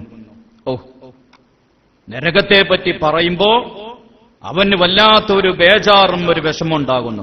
സ്വർഗത്തെ പറ്റി പറയുമ്പോ അവനക്ക് ആഗ്രഹം ഉണ്ടാവുന്നു. ഓത്തിന്റെ സുജൂദിന്റെ സ്ഥലം എത്തുമ്പോ ഓൻ അവിടെ സുജൂദ് ചെയ്യുന്നു. അപ്പൊ കുറച്ചും കൂടി ഗ്രേഡ് കൂടി, കടലാകുന്ന ഖുർആനിലേക്ക് ഒന്നും കൂടി ഇറങ്ങി. ഇനിയും മാത്രമല്ല, ഓന് വലിയ ഒരു സ്ഥാനത്തേക്ക് ഖുർആനാകുന്ന കടലിൽ നിന്ന് മുങ്ങിയെടുക്കുന്ന വിത്തുകള്, മുങ്ങിയെടുക്കുന്ന വിഭവങ്ങളെ കൊണ്ട് അവന് മുന്നേറണോ, ശാസ്ത്രലോകത്ത് മുന്നേറണോ, അതിനും ഖുർആനിൽ ഒരുപാട് പഴുതുകളുണ്ട്. അള്ളാഹു നമുക്കത് മനസ്സിലാക്കാനുള്ള തൗഫീഖ് നൽകുമാറാകട്ടെ. നമ്മളെ ഉമ്മത്തത് മനസ്സിലാക്കിയില്ല എന്ന് മാത്രം, ആളുകൾ അത് മനസ്സിലാക്കിയില്ല എന്ന് മാത്രം. ഇത് മനസ്സിലാക്കിയിട്ട് പലവരും വലിയ സ്ഥാനത്തെത്തിയിട്ടുണ്ട്. നമ്മുടെ ആളുകളെ സംബന്ധിച്ചിടത്തോളം ഇന്ന് ആരെങ്കിലും ഉണ്ടായി കൊടുക്കുന്നതിനെ അത് അനുഭവിക്കുന്ന ഒരു അവസ്ഥയിലാണ്. പടച്ച റബ്ബ് കാക്കട്ടെ. എവിടെ എത്തിയ അവസ്ഥ എന്നറിയോ? എവിടത്തെ അവസ്ഥ? നമുക്ക് വലിയ ഖലീഫമാരും ഇമാമികളെയും വരെ ആരോ ഉണ്ടാക്കി തരികയാണ്. വർഷങ്ങൾക്ക് മുമ്പ് ഒരു സംഭവം ഓർക്കാം. ഈജിപ്തിലെ അൽ അസ്ഹർ യൂണിവേഴ്സിറ്റിന്റെ കോമ്പൗണ്ടിലുള്ള ഒരു പള്ളിയിൽ 25 കൊല്ലം ഇമാമായി നിന്ന ഒരാളുണ്ടായിരുന്നു. വലിയ ഷെയ്ഖാണ്, വലിയ ആലിമാണ്, വലിയ മുതവ്വയാണ്. 25 കൊല്ലത്തിന് ശേഷം അയാള് ആ ഡ്യൂട്ടിയിൽ നിന്ന് വിരമിച്ചും കൊണ്ട് അയാളെ സ്വന്തം നാട്ടിലേക്ക്, അതുവരെ അയാൾക്ക് അവിടെ പള്ളി വക, അൽ അസ്ഹർ യൂണിവേഴ്സിറ്റി വക ഹോസ്റ്റലും സംവിധാനമൊക്കെ ഉണ്ടായിരുന്നു. അയാളെ സ്വയം നാട്ടിലേക്ക് പോകുമ്പോ മിമ്പറം വരെ എഴുത്തി വെച്ചിട്ടാ പോയത്. മിമ്പറമ്മര് വെള്ളക്കള്ളാസിൽ എഴുത്തി വെച്ചിട്ടാ പോയത്. നമ്മൾ പറഞ്ഞാൽ ചില ഉസ്താദ്മാര് പറഞ്ഞ മാതിരി ഞാൻ അതാ പോവാണ്, നിങ്ങൾ നോക്കിക്കോളെ. അങ്ങനെ ആ എഴുത്തല്ല. ഇത് അവിടുത്തെ ആർക്കാന്നറിയോ? ആ എഴുത്താർക്കാ? ആ പള്ളി എന്നും തുറന്ന ആദ്യം കയറി വരുന്നത് തൊട്ടടുത്തൊരു ചായപ്പിടി നടത്തുന്ന ആളാ. എന്നും അയാളെടുത്തുനിന്നാണ് ഈ ഇമാമിന് ചായ അയാളെടുത്തുനിന്നാണ്. അതാ എന്നും ഫ്രീ ആയിട്ട് ചായ തരുന്ന ആളാണ്. മാത്രമല്ല പള്ളി തുറന്ന് ആദ്യം ഒതെടുത്ത് വന്ന് തഹജ്ജുദ് നിസ്കരിച്ച് ഒന്നാമത്തെ സഫില് സുബൈക്ക് കൊല്ലങ്ങളായിട്ടുണ്ടാകുന്ന മനുഷ്യനാണ്. അയാൾ പള്ളി തുറന്ന് ആദ്യം വരും. അത് അയാൾക്കുള്ള കത്താണ്. അയാളോടുള്ള കത്തിൽ, ആ കത്തിൽ എന്താ പറയണമെന്നറിയോ? എന്താ പറയണത്? പ്രിയപ്പെട്ട സുഹൃത്തെ, നിങ്ങളോടുള്ള പ്രത്യേക താല്പര്യം മാത്രം കൊണ്ട് ഞാൻ എഴുതി വെച്ചതാണ്. നിങ്ങൾ എന്റെ പിന്നിൽ നിന്ന് നിസ്കരിച്ച മുഴുവൻ നിസ്കാരങ്ങളും നിങ്ങൾ മടക്കി നിസ്കരിക്കുക. ഞാനൊരു മുസ്ലിമല്ല, ഞാനൊരു ഇസ്രായേലിന്റെ ഒരു ചാരസംഘടനയായ മൊസാദിന്റെ ഏജന്റാണ്. താടി വലിപ്പുണ്ടായിരുന്നു, ഖുർആൻ നന്നായിട്ട് ഓതിയിരുന്നു, ഹാഫിളായിരുന്നു, പണ്ഡിതനായിരുന്നു, സ്ഫുടമായ ശൈലിയിൽ പ്രസംഗിക്കാനുള്ള കഴിവുണ്ടായിരുന്നു. 25 കൊല്ലം മുസ്ലിമീങ്ങളെ മുഴുവനും ബാത്തിലാക്കി ഫസാദാക്കിയിട്ട് അദ്ദേഹത്തിന്റെ ഡ്യൂട്ടി കഴിഞ്ഞ് ഇറങ്ങിപ്പോയപ്പോ ചായക്കടക്കാരന് വെച്ച എഴുത്തിലാ, ഞാനൊരു മുസ്ലിമല്ല, ഞാനൊരു ജൂതനാ. നിങ്ങളോടുള്ള താല്പര്യം, 25 കൊല്ലം നിങ്ങളെ ചായ ഞാൻ കുടിച്ചില്ലേ, അതുകൊണ്ട് മാത്രം നിങ്ങൾ എന്റെ പിന്നിൽ നിസ്കരിച്ച നിസ്കാരങ്ങളൊക്കെ നിങ്ങൾ ആവർത്തിച്ച് രണ്ടാമത് ഖളാ വെട്ടുക. നോക്കൂ, നിങ്ങൾ തിരിച്ചറിയാനുള്ള കഴിവ് പോലും നഷ്ടപ്പെട്ടു. ഇന്നും മുസ്ലിം ലോക വിഡ്ഢികളായിക്കൊണ്ടിരിക്കല്ലേ. IS, Islamic State, Islamic State. ആരായിന്റെ തലവൻ? ആരായിന്റെ നേതാവ്? അബൂബക്കർ അൽ ബഗ്ദാദി. പള്ളിയിൽ കുത്തുബോധന ആളാ അബൂബക്കർ അൽ ബഗ്ദാദി. അയാളെ താടി കണ്ടുകണോ? അയാളെ തലപ്പാവ് കണ്ടുകണോ? അയാളുടെ പ്രസംഗത്തിന്റെ രീതി അറിയോ നിങ്ങൾക്ക്? ആ അബൂബക്കർ അൽ ബഗ്ദാദിയുടെ പ്രസംഗത്തിൽ ആകൃഷ്ടരായിട്ടാണ് ഇറാഖിലെ ചെറുപ്പക്കാർ അതിന്റെ പിന്നാലെ കൂടി സാമ്പത്തിക സഹായങ്ങൾ, ആയുധങ്ങൾ, സൗകര്യങ്ങൾ, നിലവിലുള്ള ഭരണകൂടങ്ങളെ സിറിയ, ഒമാന്, യമന് പോലെയുള്ള സ്ഥലങ്ങളിലൊക്കെ ആഭ്യന്തര കലാപങ്ങൾക്ക് നേതൃത്വം നൽകുന്ന ഈ IS-ന്റെ തലവൻ അൽ ബഗ്ദാദി, അബൂബക്കർ അൽ ബഗ്ദാദി യഥാർത്ഥത്തിൽ ആരാ? സൈമൺ ഏലിയറ്റ് എന്ന് പറയുന്ന ഒരു ജൂതന. പടച്ച റബ്ബി ഉമ്മത്തിനെ കാത്തിരക്ഷിക്കുമാറാകട്ടെ. അല്ലെങ്കിൽ ഈ അബൂബക്കർ അൽ ബഗ്ദാദി എന്ന് പറയുന്ന മനുഷ്യനെ അമേരിക്കക്ക് പിടിക്കാൻ വല്ല പണിയുണ്ടോ? പിടിക്കൂല. ഓന്റെ ഏജന്റ് അതാ ഞാൻ പറഞ്ഞ എന്തും ഏതും സ്വീകരിച്ച് വിഴുങ്ങുന്ന ഒരു വല്ലാത്തൊരവസ്ഥ. ഒരു കാലഘട്ടത്തിൽ മുസ്ലിം സ്പെയിൻ, ശാസ്ത്ര ലോകത്തിന്റെ ആദ്യ അക്ഷരങ്ങൾ ലോകത്തിന് കുറിച്ചു കൊടുത്ത സ്പെയിനിലെ മുസ്ലിം ശാസ്ത്രജ്ഞന്മാർ ഒരു കാലത്ത് വാണിരുന്ന ഒരു ലോകമായിരുന്നു ഇത്. ഇന്നത് മാറി സഹോദരങ്ങളെ, ഇന്ന് മാറി. എന്തടിസ്ഥാനമാക്കിയിട്ട്? വിശുദ്ധ ഖുർആൻ അടിസ്ഥാനമാക്കിയിട്ട്, വിശുദ്ധ ഖുർആൻ അടിസ്ഥാനമാക്കിയിട്ട്, വിശുദ്ധ ഖുർആന്റെ സന്ദേശങ്ങളിലൂടെ അവർ ലോകത്തിന് പലതും നൽകിയിരുന്നു. മതി ഖുർആന്റെ ആഴങ്ങളിലുള്ള അന്വേഷണങ്ങൾ മുഖാൻ. ഒറ്റ ഉദാഹരണം പറയട്ടെ. വിശുദ്ധ ഖുർആനിൽ പറഞ്ഞ കടലിലെ 2 വെള്ളത്തെക്കുറിച്ച് വേറെ ഏതെങ്കിലും ലോകത്ത് ഒരു ശാസ്ത്രജ്ഞൻ അത് മുന്നോട്ട് വെച്ചിട്ടുണ്ടോ? ഖുർആനിൽ പറഞ്ഞ കടലിലെ 2 വിധം വെള്ളം, ബംഗാൾ ഉൾക്കടലോ അല്ലെങ്കിൽ ഇന്ത്യൻ മഹാസമുദ്രത്തെ കുറിച്ചല്ല ഈ പറയുന്നത്. ഒരേ കടലിൽ ഒഴുകി നടക്കുന്ന വെള്ളത്തിൽ 2 വിധം വെള്ളമുണ്ട് എന്ന് ഖുർആനിൽ 1500 കൊല്ലങ്ങൾക്ക് മുമ്പ് വിളംബരം ചെയ്തതാണ്. പക്ഷെ അത് കണ്ടെത്തിയതെന്ന 1988. നോക്കൂ നിങ്ങൾ, ഇനി എന്തൊക്കെ കണ്ടെത്താണ്ട്.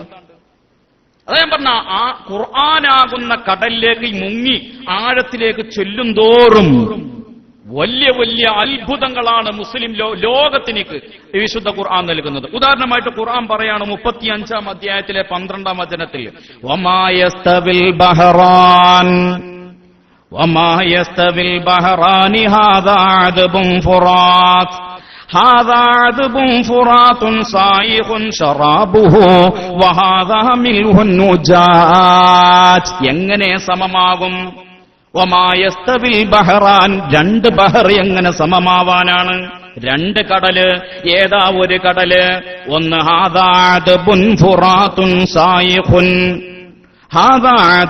فرات صائغ, ഒന്നാമത്തത് നല്ല പച്ചവെള്ളം, നല്ല പച്ചവെള്ളം. വഹാദാ മിൽഹുൻ ഉജാജുൻ, മറ്റേത് കൈപ്പുള്ള നല്ല ഉപ്പുവെള്ളവും നല്ല ശുദ്ധമായ പച്ചവെള്ളവും പരസ്പരം കലരാതെ ഇടകലരാതെ ഇങ്ങനെ വേർതിരിച്ച് നിർത്തുന്ന പടച്ച തമ്പുരാൻ.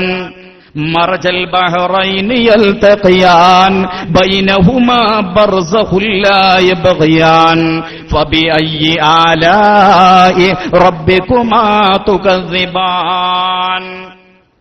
സൂറത്തുർ റഹ്മാനിലൂടെ പറയാം, മറജൽ ബഹറൈനി യൽതഖിയാൻ, 2 കടലിനെ അയൽവക്കം കെട്ടിയിട്ട് 2 കടലിനെ ഒരുമിച്ച് നടത്തുന്നവനാ അല്ലാഹു. ബൈനഹുമാ ബർസഖുൻ ലാ യബ്ഗിയാൻ, അതിന്റെ 2ന്റെയും ഇടയിൽ നല്ലൊരു മറണ്ട്, പരസ്പരം കലരൂല. മത്സ്യങ്ങൾ അങ്ങോട്ടും ഇങ്ങോട്ടും പാസ് ചെയ്യും, കപ്പലുകൾക്ക് പോകാം, ഒരു കുഴപ്പമില്ല. പക്ഷെ ഇവിടുന്ന് മുക്കിയിട്ട് വായിലൊഴിച്ചാൽ നല്ല പച്ചവെള്ളം, തൊട്ടുപുറത്തുനിന്ന് മുക്കിയിട്ട് വായിലൊഴിച്ചാലോ ഉപ്പുവെള്ളം.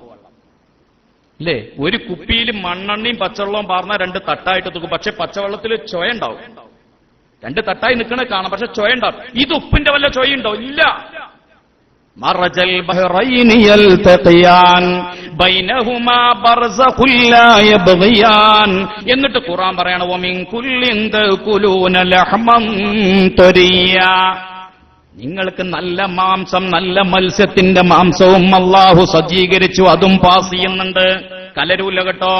വതസ്തഖ്രിജൂന ഹില്യതൻ തൽബസൂനഹാ, അതിൽ തന്നെയാണ് വിലപിടിപ്പുള്ള ആഭരണങ്ങളും ആ കടലിൽ അല്ലാഹു തആല നിക്ഷേപിച്ചിരിക്കുകയാണ്. ഇത് 1988 അൽ ഖലീജ് ടൈംസിലൂടെ ആദ്യം ഇത് പുറത്തുവിട്ടത്.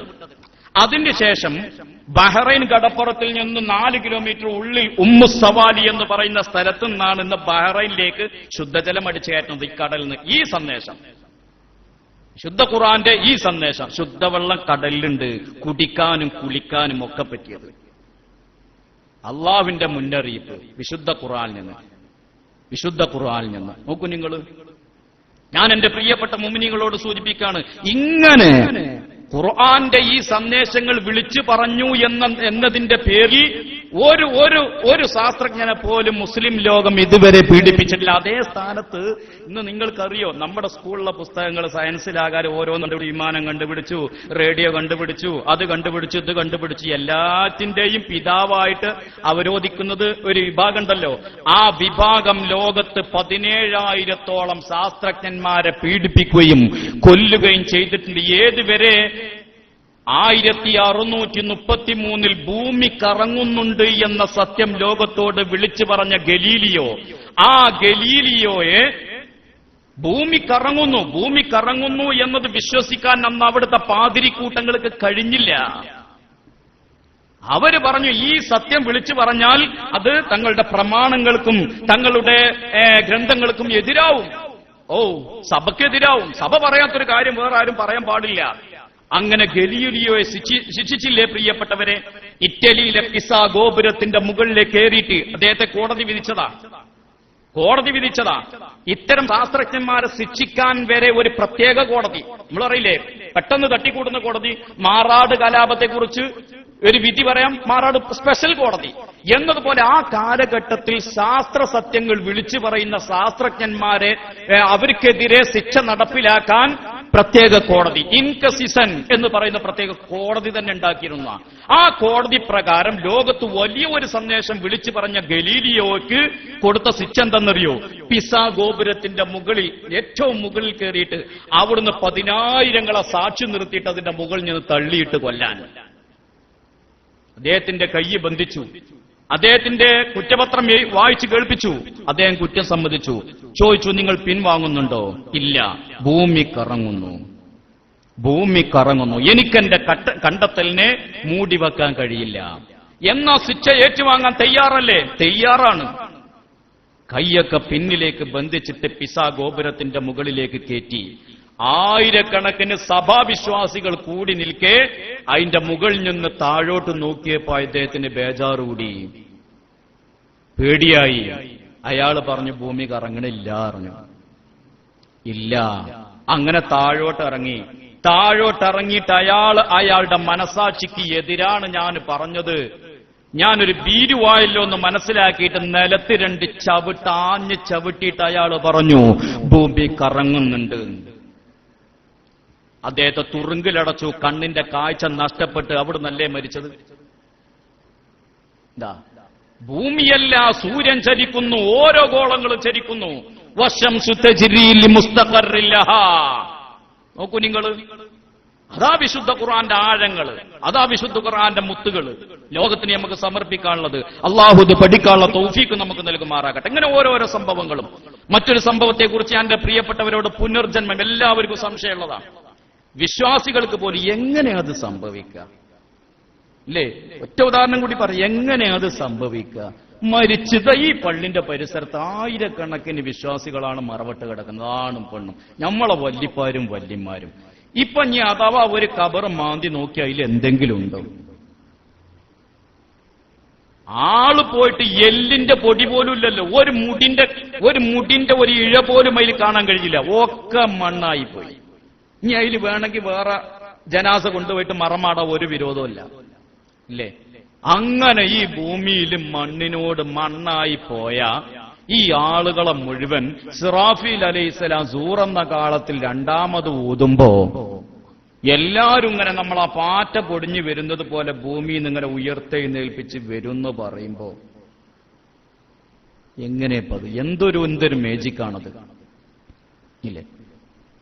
അവിശ്വാസികളെ സംബന്ധിച്ചിടത്തോളം അതൊരു വലിയ സംഭവമായി, ഒരു വലിയൊരു ചോദ്യം. ഇത് വെച്ചിട്ട് ആളുകളെ പിന്തിരിപ്പിക്കാൻ, അതാ വിശുദ്ധ ഖുർആനിലെ സൂറത്ത് യാസീനിലൂടെ അല്ലാഹു തആല പറഞ്ഞത് ഏതാ? وَضَرَبَ لَنَا مَثَلًا وَنَسِيَ خَلْقَهُ قَالَ مَنْ يُحْيِي الْعِظَامَ وَهِيَ رَمِيمٌ. ചോദിക്കാണ്, وَضَرَبَ لَنَا مَثَلًا وَنَسِيَ خَلْقَهُ. ഓല സൃഷ്ടിപ്പിനെ മറന്നിട്ട് പോലും വലിയ വീമ്പ് പറയണം. എന്താ പറഞ്ഞത്? قَالَ مَنْ يُحْيِي الْعِظَامَ وَهِيَ رَمِيمٌ. യുഹ്യിൽ ഇളാമ വഹിയ റമീം, നുരുമ്പിപ്പോയ എല്ലുകളെ മുഴുവനും വീണ്ടും ഒരുമിച്ച് കൂട്ടുമെന്നോ. ഇനിയിപ്പൊ ഖബറിൽ എന്നല്ല, നിങ്ങളൊന്ന് ആലോചിച്ച് നോക്കുക. ഇപ്പൊ ഉസാമ ബിൻ ലാദനെ ഓല് കൊന്ന് ഷഹീദായിട്ട് കടലിൽ എവിടെയോ കൊണ്ടുപോയി താത്തി എന്നാ പറയണത്. വിശ്വസിക്കാനൊന്നും പറ്റൂല, എന്നാലും നമ്മൾ പറയാം കടലിൽ എവിടെ കൊണ്ടുപോയി താത്തി. അതിനെ മത്സ്യങ്ങളൊക്കെ കൊത്തി വലിച്ച് എല്ലൊക്കെ പൊടിയ ഏതെല്ലാം മത്സ്യത്തിന്റെ വയറ്റില് ആ മത്സ്യങ്ങളൊക്കെ കാഷ്ടിച്ച് ആ മത്സ്യങ്ങളെ മനുഷ്യന്മാരൊക്കെ തിന്ന് എന്താ ആയത്? അല്ലെ ഗദ്ദാഫിയെ എവിടെയോ അല്ല മരുഭൂമിയിൽ എവിടെ കൊണ്ടുപോയി എന്നാ പറയണേക്കണം. എന്തോ ആയിക്കോട്ടെ. പിന്നെ നമ്മളെ നാട്ടിൽ തന്നെ ചില ആളുകൾ മരിച്ചാലോ ഓല് കൊണ്ടുപോയിട്ട് പിന്നെ വൈദ്യുത ശ്മശാനത്ത് കൊണ്ടുപോയി ഗ്യാസ് ചേമ്പറിൽ കൊണ്ടുപോയിട്ട് ഇട്ടിട്ട് ഒരു ബട്ടൺ അമർത്തിയാൽ മതി, 10 മിനിറ്റ് കൊണ്ട് 800. എന്നിട്ട് ആ 800 ഏതെങ്കിലും ഒഴുകുന്ന വെള്ളത്തിൽ കൊണ്ടുപോയി പുഴയിൽ കൊണ്ടുപോയിട്ട് കലക്കി അത് കടലിലങ്ങനെയാണ് പറയുന്നത്. ഇനി പടച്ച തമ്പുര ഓല മുഴുവൻ സൂറെന്ന കാലത്തിൽ രണ്ടാമത് ഊതുന്നതോട് കൂടിയിട്ട് എഴുന്നേറ്റ് വരും എന്ന് പറഞ്ഞാല് എന്തായി പറഞ്ഞ? അള്ളാഹ്ക്ക് അത്ര വലിയ കഴിവുണ്ടോ? അള്ളാഹ്ക്ക് അത്ര വലിയ കഴിവുണ്ടോ? അതിനാണ് അല്ലാഹു തആല ആ ആയത്തിന്റെ അവ്വല മനസിയ ഖൽഖഹു ഖാല മൻ യുഹ്യിൽ ഇളാമ വഹിയ റമീം, ഓന്റെ സൃഷ്ടിപ്പിന്റെ തുടക്കം മറന്നിട്ടാണ് ഈ ആദി വർത്താനം പറയണത്. ഉള്ള സംശയതല്ലേ? മനുഷ്യൻ മരിച്ച് ദ്രവിച്ച് അതിന്റെ എല്ലും കഷ്ണങ്ങൾ പോലും ആകെ പല ഭാഗത്തും ചിന്നിച്ചെതറിയിട്ട് അതിനെ രണ്ടാമതൊന്ന് തട്ടിക്കൂട്ടിയിട്ട് ഒരുമിച്ച് കൂട്ടാൻ പറ്റുമെന്നല്ലേ ചോദിക്കണത്? ഞാൻ എന്റെ പ്രിയപ്പെട്ടവരെ ഈ ഇരിക്കുന്ന നിങ്ങളെയും എന്നെ ഉദാഹരണമായിക്കോ. എന്നെ ഇതാ ഇതുപോലത്തെ രൂപമായിട്ട് പടക്കണതിന്റെ മുമ്പ് ഞാൻ എവിടെയായിരുന്നു അറിയോ? ഞാൻ എന്തായിരുന്നു? വളറബ ലനാ മസലൻ വനസിയ ഖൽഖഹു ഖാല മൻ യുഹ്യിൽ ഇളാമ വഹിയ റമീം ഖുൽ യുഹ്യിയല്ലദീ അൻശഅഹാ അവ്വല മറ ഖുൽ യുഹ്യിയല്ലദീ അൻശഅഹാ അവ്വല മറ വഹുവ ബികുല്ലി ഖൽഖിൻ അലീം. സൂറത്ത് യാസീൻ അല്ലേ? അവ്വല മറ, ആദ്യത്തെ അവനെ എവിടുന്നാ തുടങ്ങിയത്? ഇപ്പൊ എന്റെ പിതാവ് അല്ലെങ്കിൽ എന്റെ ഉപ്പ കല്യാണം കഴിക്കുന്നത് എപ്പോഴാ? പ്രായപൂർത്തിയായതിനു ശേഷം. പ്രായപൂർത്തിയാകൽ എപ്പോഴാ? ഒരു പുരുഷന് ശുക്ല ഉണ്ടാകുമ്പോ, മനി ഉണ്ടാകുമ്പോ അല്ലേ? അപ്പൊ ഈ മനി എപ്പോഴാണ് ഉണ്ടാകല്? ഒരു 15 കൊല്ലം കഴിഞ്ഞതിന് ശേഷം, 15 വയസ്സിന് ശേഷം. ഒന്ന് ആലോചിക്കട്ടെ, ഒന്ന് മനസ്സിൽ മതി പറയാം. 15 വയസ്സ് വരെ എന്റെ ഉപ്പ അല്ലെങ്കിൽ ഞമ്മള് അല്ലേ എന്തൊക്കെ ഭക്ഷണം കഴിക്കണം ഈ ഒരു തുള്ളി ശുക്ല ഉണ്ടാകണമെങ്കിൽ? അതുവരെ അല്ലല്ലോ, 3-ാമത്തെ വയസ്സിലില്ലല്ലോ, 2-ാമത്തെ വയസ്സിലില്ലല്ലോ. 15 വയസ്സ് തികയുന്നത് വരെ അതിനുള്ള ഹോർമോണുകൾ, അതിനുള്ള ആവശ്യമായ സാധനങ്ങൾ നമ്മുടെ ശരീരത്തിലില്ല. അത് ഉണ്ടാക്കണം. ഭൂമിയിൽ വന്ന് 15 കൊല്ലം കഴിഞ്ഞതിന് ശേഷം ഉണ്ടാക്കണം. അതുവരെ ഉണ്ടാക്കണം. ആ എഴുന്നുണ്ടാക്കണം, ആഹാരത്തിൽ നിന്നുണ്ടാക്കണം, ഭക്ഷണത്തിൽ നിന്ന്. ആ ഭക്ഷണം എവിടുന്നാണ് കിട്ടേണ്ടത്? അത് തക്കാളി വരണം തമിഴ്നാട്ടിൽ നിന്ന്, അവിടെ കിടക്കുന്നു ഇല്ലേ? ഇന്നത്തെ വത്തക്ക, എന്നാ ഉരുണ്ട പച്ച വത്തക്ക, അത് എവിടുന്ന് വരണം? ഇറാനിന്ന്. ഇന്നത്തെ ബുർത്തുഖാല് ഓസ്ട്രേലിയയിൽ നിന്ന്. നമ്മളെ മാങ്കി നൂഡിൽസ് അതോ എന്തൊരു വിഷം! മാഗി നൂഡിൽസ് വിദേശ കൃത്രിമ ഭക്ഷണ ഉൽപ്പന്നങ്ങളുടെ നിർമ്മാതാക്കളുടെ കടുങ്കൈ എന്റെ പ്രിയപ്പെട്ട സഹോദരന്മാരെ എത്ര ഭീകരമാണെന്നറിയും. നൂഡിൽസ് മാത്രല്ല, പാക്കറ്റിൽ വരുന്ന ഓരോ വസ്തുക്കളും. നമ്മൾ ആ പഴമയിലേക്ക് നമ്മൾ തിരിച്ചു പോകാതെ നമ്മുടെ കേരളത്തിൽ ആസ്പത്രി പൊന്തലും നിൽക്കൂല. ഡോക്ടർമാരുടെ എണ്ണം കൂടല്ലാതെ കുറയില്ല. ഹോസ്പിറ്റൽ കൂടുമ്പോ രോഗം കൂടുതൽ ശിഫയാകുകയാണ്, രോഗികൾ ഇല്ലാതെയാകല്ലേ വേണ്ടത്. ഇപ്പൊ ഞാൻ പെരിന്തൽമണ്ണ അങ്ങാടിന്നാ വരുന്നത്. പെരിന്തൽമണ്ണ അങ്ങാടിയിൽ ആ മുനിസിപ്പാലിറ്റിന്റെ ഉള്ളിൽ എണ്ണിയാ ഇന്നിപ്പോ 20 പദം വലിയ ഹോസ്പിറ്റലുണ്ട് അല്ലേ? ഒരു 25 കൊല്ലം 30 കൊല്ലം മുമ്പ് പെരിന്തൽമണ്ണ അങ്ങാടിയത്തെ ഹോസ്പിറ്റലിന്റെ എണ്ണ എത്രയെന്നറിയോ? 1. ആ പഴയ താലൂക്ക് ആസ്പത്രി ഇവിടുന്ന് പോയിരുന്നോന്നറിയില്ല. പഴയ താലൂക്ക് ആസ്പത്രി ഒരൊറ്റ ഷെഡില് ഒരൊറ്റ മരുന്നുള്ളൂ. വയറ്റുനോക്കിന് പോയാലും മുട്ടുംകാല വേദനക്ക് പോയാലും തലവേദനക്ക് പോയാലും ഒരു കുപ്പിയേറ്റ് പോകണത്രേ.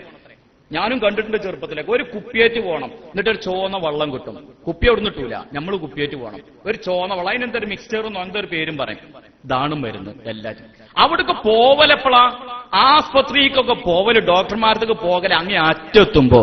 അതിന്റെ ഇടക്കോ അത് വല്ല മന്ദിരിച്ചു കൂതിയിട്ടോ വല്ല ഉസ്താദ്മാരടുത്ത് പോയിട്ട് ഉസ്താദ് തലവേദനിച്ചിട്ട് വയ്യ, ബിസ്മില്ല, കഴിഞ്ഞു വല്ല നൂലൂതി കിട്ടും, വല്ല പിഞ്ഞാണ ഇതും ഇല്ലേ? അല്ലെങ്കിൽ പരിസരത്തുള്ള വല്ല കുറുന്തോട്ടിയോ വല്ല പിന്നെ അങ്ങനത്തെ ഇതാക്കിയിട്ട് തിരുമ്പിയിട്ട് കഴിഞ്ഞു. മണ്ടൂല നമ്മള് ഇതേ ആദ്യം ഉണ്ടായിരുന്നുള്ളൂ. പിന്നെ രാമദാസ് ക്ലിനിക്ക്, പിന്നെ മൊഹിദ്ദീൻ ആമിന ഹോസ്പിറ്റല്, പിന്നെ പെരിന്തൽമണ്ണ നേഴ്സിംഗ് ഹോം, ഇന്ന് പെരിന്തൽമണ്ണയിലെ മെഡിക്കൽ കോളേജ് അടക്കം. എന്റെ പ്രിയപ്പെട്ടവരെ, രോഗത്തിന് ശിഫുണ്ടോ? ഇന്ന് അഡ്മിറ്റിന് എഴുതിയ കിടക്കാൻ റൂമുണ്ടോ? ആലോചിച്ച് നോക്ക്. എന്താ അതിന് കാരണം? ആരും കുറ്റം പറയണ്ട. നമ്മളെ ഭക്ഷണ രീതി, നമ്മൾ നമ്മുടെ പഴമയിലേക്ക് തിരിച്ചു പോകും. ആ പഴയ അവസ്ഥയിലേക്ക് മുഴുവൻ പാക്കറ്റ്, അതോ നോമ്പിന് വരെ പാക്കറ്റ് മഞ്ഞപ്പൊടി, മുളകും പൊടി, ഇല്ലേ, അപ്പം ചൂടാനുള്ള പൊടി. ഞാൻ ചോദിക്കട്ടെ, 2 മാസം നമ്മൾ ഈ പൊടി, പാക്കറ്റ് പൊടി വാങ്ങിയിട്ട് ഒരു ടിന്നിൽ ഇട്ട് വെച്ചോക്ക്, കേടുവരില്ലല്ലോ. ഈ മഞ്ഞപ്പൊടി കേടുവരുമോ? ഈ അച്ചാറ് കേടുവരുമോ? ഇല്ല. ഈ കുട്ടിയാൾക്ക് കൊടുക്കണ ഈ പിന്നെ മുലപ്പാലിന് പകരം കൊടുക്കണ ഈ പാക്കറ്റ് പൊടികളുണ്ടല്ലോ, കേടുവരുമോ? കാലാവധി കഴിഞ്ഞാലും കേടുവരുമോ? അതിന്റെ മുകളിൽ ഫംഗസ് വരുമോ? പാട കിട്ടുമോ? ഇല്ല. ആ ജാതി കീടനാശിനിയല്ലേ, വിഷല്ലേ അതിൽ കലർത്തിയിട്ടുള്ളത്. നമ്മളൊരു അച്ചാർ മൂച്ചിമെന്ന് അറുത്തിട്ട് അത് 4 കഷ്ണാക്കിയിട്ട് കുറച്ച് ഉപ്പിട്ട് വെച്ചാൽ 1 മാസം കൊണ്ട് കാണാൻ കൂട്ടം വരുന്നത്. പ്രാണികൾ വരും. ഇന്ന് ഫ്രൂട്ട്സുമ്മ ഈച്ചരിക്കുവോ? ഈച്ചരിക്കണ ഫ്രൂട്ട്സ് ആരെങ്കിലും വാങ്ങുവോ?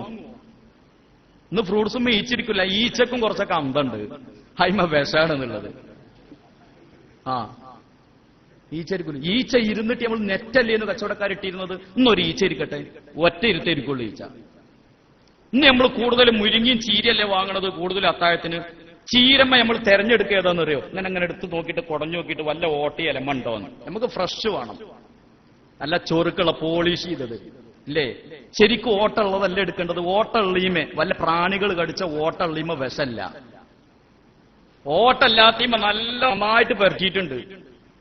പുറത്തുനിന്ന് വരുന്ന വേപ്പിന്റെ ഇല ഉണ്ടല്ലോ, ഒരു വേപ്പിന്റെ ഇല പോലും സ്വന്തം വീട്ടിൽ അടുക്കളത്തോട്ടത്തിൽ കുഴിച്ചിടാൻ മടിക്കുന്ന ഈ കാലത്ത് പുറത്തുനിന്ന് വരുന്നത് എൻഡോസൾഫാൻ അടിച്ചത് കൊണ്ടാണ് എന്ന് നമ്മൾ അട്ടപ്പാടിയിൽ നിന്നും തമിഴ്നാട്ടിലൂടെ ബംഗാൾ ഉൾക്കടലിലേക്ക് ഒഴുകുന്ന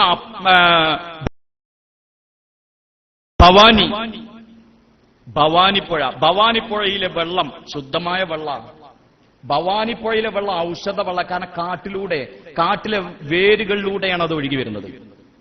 അവിടെ വേറെ കൃത്രിമുള്ള കൃഷിയിടങ്ങളൊന്നുമില്ല. പക്ഷെ അതിലും കണ്ടു എൻഡോസൾഫാന്റെ അംശം. നോക്കുമ്പോൾ 500 ഏക്കർ സ്ഥലത്താണ് വേപ്പിന്റെ ഇല കൃഷി ചെയ്യുന്നത്. ആ വേപ്പിന്റെ ഇല പരിശോധിച്ച് നോക്കുമ്പോൾ എൻഡോസൾഫാൻ. അതാണ് ബസിന്റെ മുകളിൽ മാർക്കറ്റിലേക്ക് വരുന്നത്. ഞാൻ എന്റെ പ്രിയപ്പെട്ട മുഅ്മിനീങ്ങളോട് സൂചിപ്പിക്കുകയാണ്, ഇങ്ങനെ നമ്മൾ പുറത്തുനിന്ന് വരുന്ന ഈ സാധനം കേട് വരുന്നില്ല, കേട് വരാതിരിക്കാനുള്ള കൃത്രിമമായ വിഷങ്ങൾ ചേർത്തു. അള്ളാഹു നമ്മെ കാത്തുരക്ഷിക്കുമാറാകട്ടെ.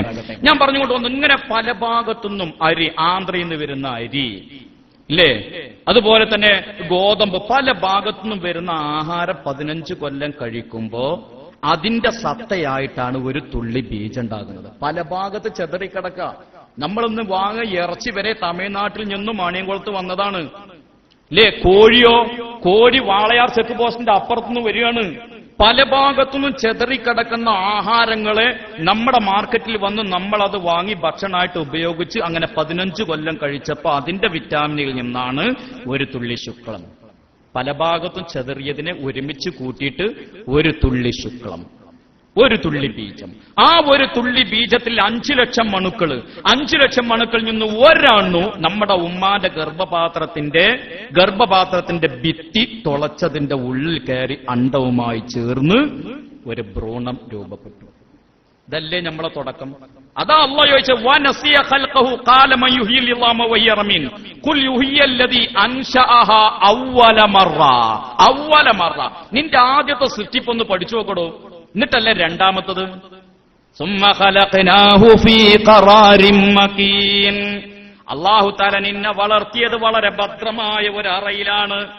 നിന്റെ ഉമ്മാന്റെ ഗർഭപാത്രമാകുന്ന വളരെ ഭദ്രമായ ഖറാരിൻ മകീൻ. ഖുർആൻ പറഞ്ഞത് ഖറാരിൻ മകീൻ. ഈ ഖറാരിൻ മകീൻ എന്ന ഗർഭപാത്രത്തെ കുറിച്ച് പഠിച്ചിട്ടാണ് ഡോക്ടർ സർ മോറിസ് ബുക്കായി, ഫ്രാൻസിന്റെ ആധുനിക ഡോക്ടർ, മുസ്ലിമായത്. അയാൾ മരിക്കുമ്പോ മുസ്ലിമായിട്ടാണ് മരിച്ചത്. അയാൾ എന്ത് പഠിച്ചിട്ട്? ഫീ ഖറാരിൻ മകീൻ. ഒരു സ്ത്രീയുടെ ഗർഭപാത്രത്തെ കുറിച്ച് ഖുർആൻ ഇത്രമാത്രം വ്യക്തമായിട്ട് പറഞ്ഞു. എങ്ങനെ?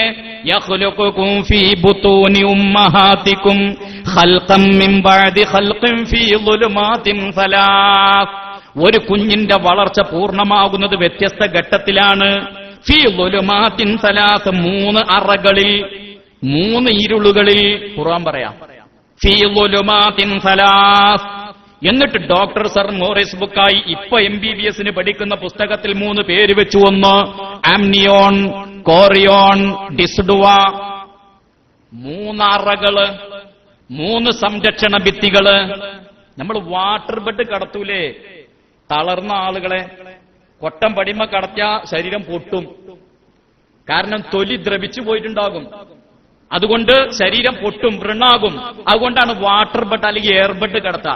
എന്നതുപോലെ ഒരു വാട്ടർ ബെഡാണ് ഉമ്മാന്റെ ഗർഭപാത്രം. ഒരു ക്ഷതവും ഏൽക്കൂല ആ കുഞ്ഞിന്. ഒരു വാട്ടർ ബെഡ്, 3 വാട്ടർ ബെഡ്. ഫീ ളുലുമാത്തിൻ സലാസ്, 3 വാട്ടർ ബെഡ്. ഇനി ഉമ്മ ഒന്ന് ചെറുതായിട്ട് വീണാലും കുട്ടിക്ക് ഒന്നും ഒരു കുഴപ്പമില്ല. ഫീ ളുലുമാത്തിൻ. ഉമ്മ ഒന്ന് റുക്കൂ ചെയ്യുമ്പോ ഓട്ടോമാറ്റിക് ആയിട്ട് കുട്ടി തിരിഞ്ഞു മറിഞ്ഞു വരുന്നു. ഉമ്മ ഒരു ഭാഗത്തേക്ക് ചെരിഞ്ഞു കിടക്കുമ്പോ കുട്ടി അതിന്റേതായ പൊസിഷനിൽ വന്ന് നിൽക്കുന്നു. അവിടെ ഉറപ്പിച്ചു വെച്ചിക്കല്ല. അതാണ് നമ്മളെ സ്ത്രീകളൊക്കെ, പെണ്ണുങ്ങളെ, ഗർഭിണികളായ സ്ത്രീകളൊക്കെ 8ാം മാസത്ത് കൊണ്ടുപോയിട്ട് ഒരു സ്കാൻ ചെയ്യും. 8ാം മാസത്തിൽ കൊണ്ടുപോയിട്ട് സ്കാൻ ചെയ്തപ്പോ ആ സ്കാൻ റിപ്പോർട്ട് ഡോക്ടർ പറയും, ഗൈനക്കോളജിസ്റ്റ് പറയും, കുട്ടി തിരിഞ്ഞിട്ടാ കിടക്കുന്നത്, ചിലപ്പോ ഓപ്പറേഷൻ വേണ്ടി വരും. അതുകൊണ്ട് രക്തത്തിന് പറ്റാവുന്ന ഈ ഗ്രൂപ്പ് പെട്ട 2 ആളെ കരുതിക്കും. പടച്ചോനെ ബേജാറ്. തിരിഞ്ഞിട്ടാ കിടക്കണത്. സഹോദര, തിരിഞ്ഞിട്ട് തന്നെ കുട്ടി കിടക്കുക. ഒരു കുട്ടി എപ്പോഴും ഇങ്ങനെ റെഡി ആയിട്ട് എവിടെയും കിടക്കൂല, ഒരു ഗർഭപാത്രത്തിന് കിടക്കൂല. കുട്ടി പുറത്തേക്ക് വരുന്നത് വരെ തിരിഞ്ഞിട്ടും മറിഞ്ഞിട്ടും ചെരിഞ്ഞിട്ടും ഉമ്മ എങ്ങനെയാണോ അതിനനുസരിച്ച്. കാരണം കിടക്കുന്നത് അങ്ങനത്തെ ഒരു അവസ്ഥയിലാണ്. ആ സ്കാനിങ്ങിൽ അപ്പ കണ്ടത് എങ്ങനെ? കുട്ടി തിരിഞ്ഞിട്ട് കാലടീക്കായിട്ടാണ്. അങ്ങനെയല്ല വരേണ്ടത്, തലയാണ് ആദ്യം വരേണ്ടത്. അപ്പൊ സ്കാനിങ് കണ്ടത് അതാണ്. അത് വെച്ചിട്ട് ഓപ്പറേഷൻ ചെയ്യാനുള്ള ഒരുക്കത്തില കത്തി മുറിച്ചു വിട്ട അല്ലേ? ഈ അടുത്ത ദിവസം മക്കരാറുമ്പുള്ള ഒരു ഡോക്ടറുണ്ട്, ഒരു മമ്മൂട്ടി ഡോക്ടർ, നല്ല മനുഷ്യനാ. അയാളെ പെങ്ങളുണ്ട് പെരിന്തൽമണ്ണയില്. പെങ്ങളെ കുട്ടിക്ക് സ്കാൻ റിപ്പോർട്ട് വന്നു 8ാം മാസത്തില്. ഡോക്ടറോട് വിളിച്ചു പറഞ്ഞു, ഡോക്ടറെ പിന്നെ കാക്കു ഇങ്ങനെയാണ് പറഞ്ഞിരിക്കണെന്ന്. പോയി പണിയൊക്കാൻ പറയാം. കുട്ടി അങ്ങനെ തന്നെയല്ല കിടക്കുക. പ്രസവിക്കേണ്ട സമയത്ത് നേരിട്ട് വരൂലേ? നോക്ക് നിങ്ങള്. ثم جعلناه في قرار مكين ثم خلقنا النطفة علقة فخلقنا العلقة مضغة فخلقنا المضغة عظاما. ഘട്ടങ്ങൾ ഇങ്ങനെ പറയാ സഹോദര. ഒരു ബൈനോക്കുലർ പോലും കണ്ടെത്താത്ത ആ കാലഘട്ടത്തിൽ ഹബീബ് മുഹമ്മദ് മുസ്തഫ സല്ലല്ലാഹു അലൈഹി വസല്ലം മനുഷ്യാനിന്റെ ഉത്ഭവം നോക്കുന്നിട്ടല്ലേ പുനർജന്മത്തെ കുറിച്ച് സംശയിക്കേണ്ടുള്ളൂ. അല്ലാഹു തആല നിന്നെ സൃഷ്ടിച്ച സംവിധാനങ്ങൾ, നീ ഒരു തുള്ളി എന്താണ് ഖലഖന നുത്ഫത്ത്, അതങ്ങാനും എന്റെ ബെഡ്ഷീറ്റിലായി അപ്പ കൊണ്ടുപോയി കഴുകും അല്ലേ? വെറുപ്പേരുന്നു. ആ വെറുക്കപ്പെടുന്ന ഒരു തുള്ളി ശുക്ലം, ബീജം, അത് നിന്റെ അമ്മാന്റെ ഗർഭപാത്രത്തിൽ പോയി ആ അണ്ടവുമായി ചേർന്ന് ഭ്രൂണായി. എന്നിട്ട് അല്ലാഹു തആല ഇതിനെ അലഖത്താക്കി. അലഖത്ത് എന്ന് പറഞ്ഞാൽ എന്താ? അലക്കത്ത് എന്ന് പറഞ്ഞാൽ മാംസകഷ്ണം എന്ന് പറഞ്ഞൂടാ. മാംസത്തിന്റെ മുമ്പ് ഒരു രക്തക്കട്ട, ഒരു അട്ടയെ പോലെ ഒട്ടിപ്പിടിച്ച് ഗർഭപാത്രത്തിന്റെ മുകളിൽ തൂങ്ങിപ്പിടിച്ച് കിടക്കുന്ന അതിനെ അലക്കത്ത് എന്ന് പറയാം. ഇഖ്റഉ ബിസ്മി റബ്ബിക്കല്ലദീ ഖലഖ് ഖലഖൽ ഇൻസാന മിൻ അലഖ്. ഗർഭപാത്രത്തിന്റെ മുകൾ ഭാഗത്ത്. എന്താ മുകൾ ഭാഗത്ത് ഒട്ടിപ്പിടിക്കാൻ കാരണം?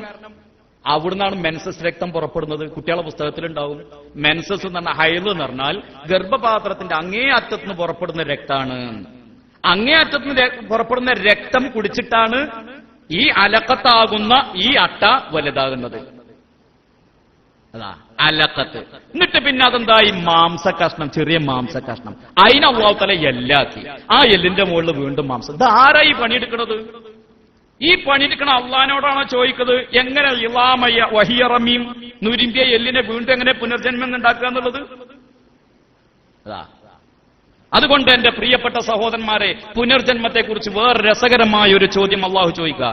ലാ ഉഖ്സിമു ബിയൗമിൽ ഖിയാമ വലാ ഉഖ്സിമു ബിന്നഫ്സിൽ ലവ്വാമ. അള്ളാഹുവിന്റെ ഇപ്പളാ സഹോദരന്മാരെ ഈ ആധാറൊക്കെ വന്നിട്ട്, ഇപ്പോഴല്ലേ ആധാറ് വന്ന് അല്ലെങ്കിൽ ഗൾഫ് പോയിട്ട് അവിടുന്ന് ഇങ്ങോട്ട് ഹുറൂജ് അടിച്ചു വരികയാണെങ്കിൽ, അല്ലെങ്കിൽ ഗൾഫിലാണ് പോയി ഇറങ്ങുകയാണെങ്കിൽ എമിഗ്രേഷൻ കൗണ്ടറിൽ ചെന്നാ നമ്മളെ പാസ്പോർട്ടൊക്കെ കൊടുത്ത് അതൊക്കെ നോക്കി സീൽ വെക്കണതിന്റെ മുമ്പ് കൈവെക്കാൻ പറയും. പ്രിന്റ് എടുക്കുക. അല്ലേ? പിന്നെ നമ്മളെ കണ്ണ് ഫോട്ടോ എടുക്കുക, നമ്മളെ ഫോട്ടോ എടുക്കുക, ഒരു 10-20 മിനിറ്റ് നമ്മളെ കൊണ്ടൊരു പണിയാണ് അല്ലേ? എന്ന് മുതലാ ഈ പ്രിന്റ് എടുക്കാൻ തുടങ്ങിയത് ഈ കൈ? ആധാർ എടുത്തപ്പോ, NPR എടുത്തപ്പോ എന്ന് മുതലാ ഇത്? ഇപ്പൊ റേഷൻ കാർഡിലും തുടങ്ങാം അല്ലേ?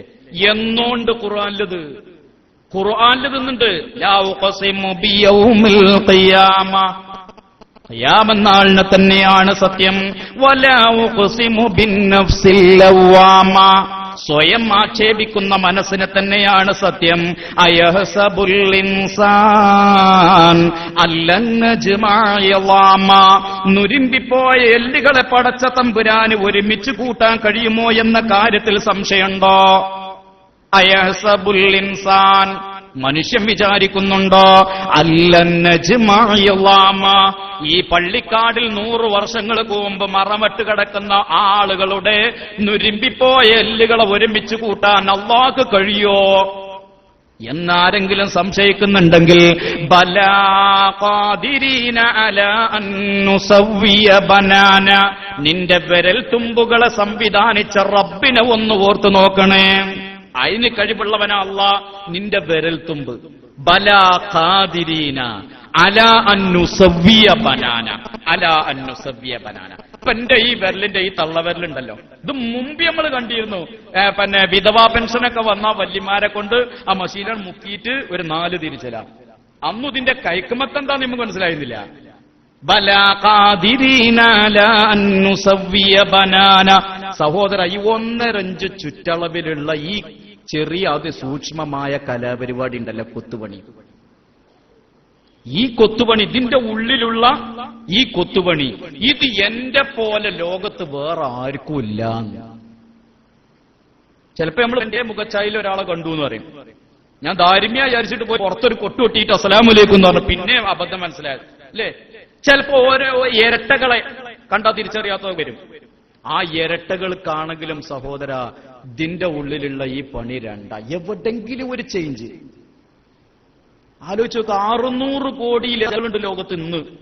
600 കോടി ആളുകളെയും ഇത് വ്യത്യസ്തപ്പെടുത്തണമെങ്കിൽ ഇതിന്റെ ഉള്ളിലുള്ള കലാപരിപാടിയുടെ കഴിവെന്ന് ആലോചിച്ച് നോക്കും. ഒരു അച്ചില് ഒരു 4 പ്രതിമയെ ഒരുമിച്ചുണ്ടാക്കിയാൽ വേർതിരിച്ചാൽ കഴിയണമെന്നില്ലേ നമുക്ക്?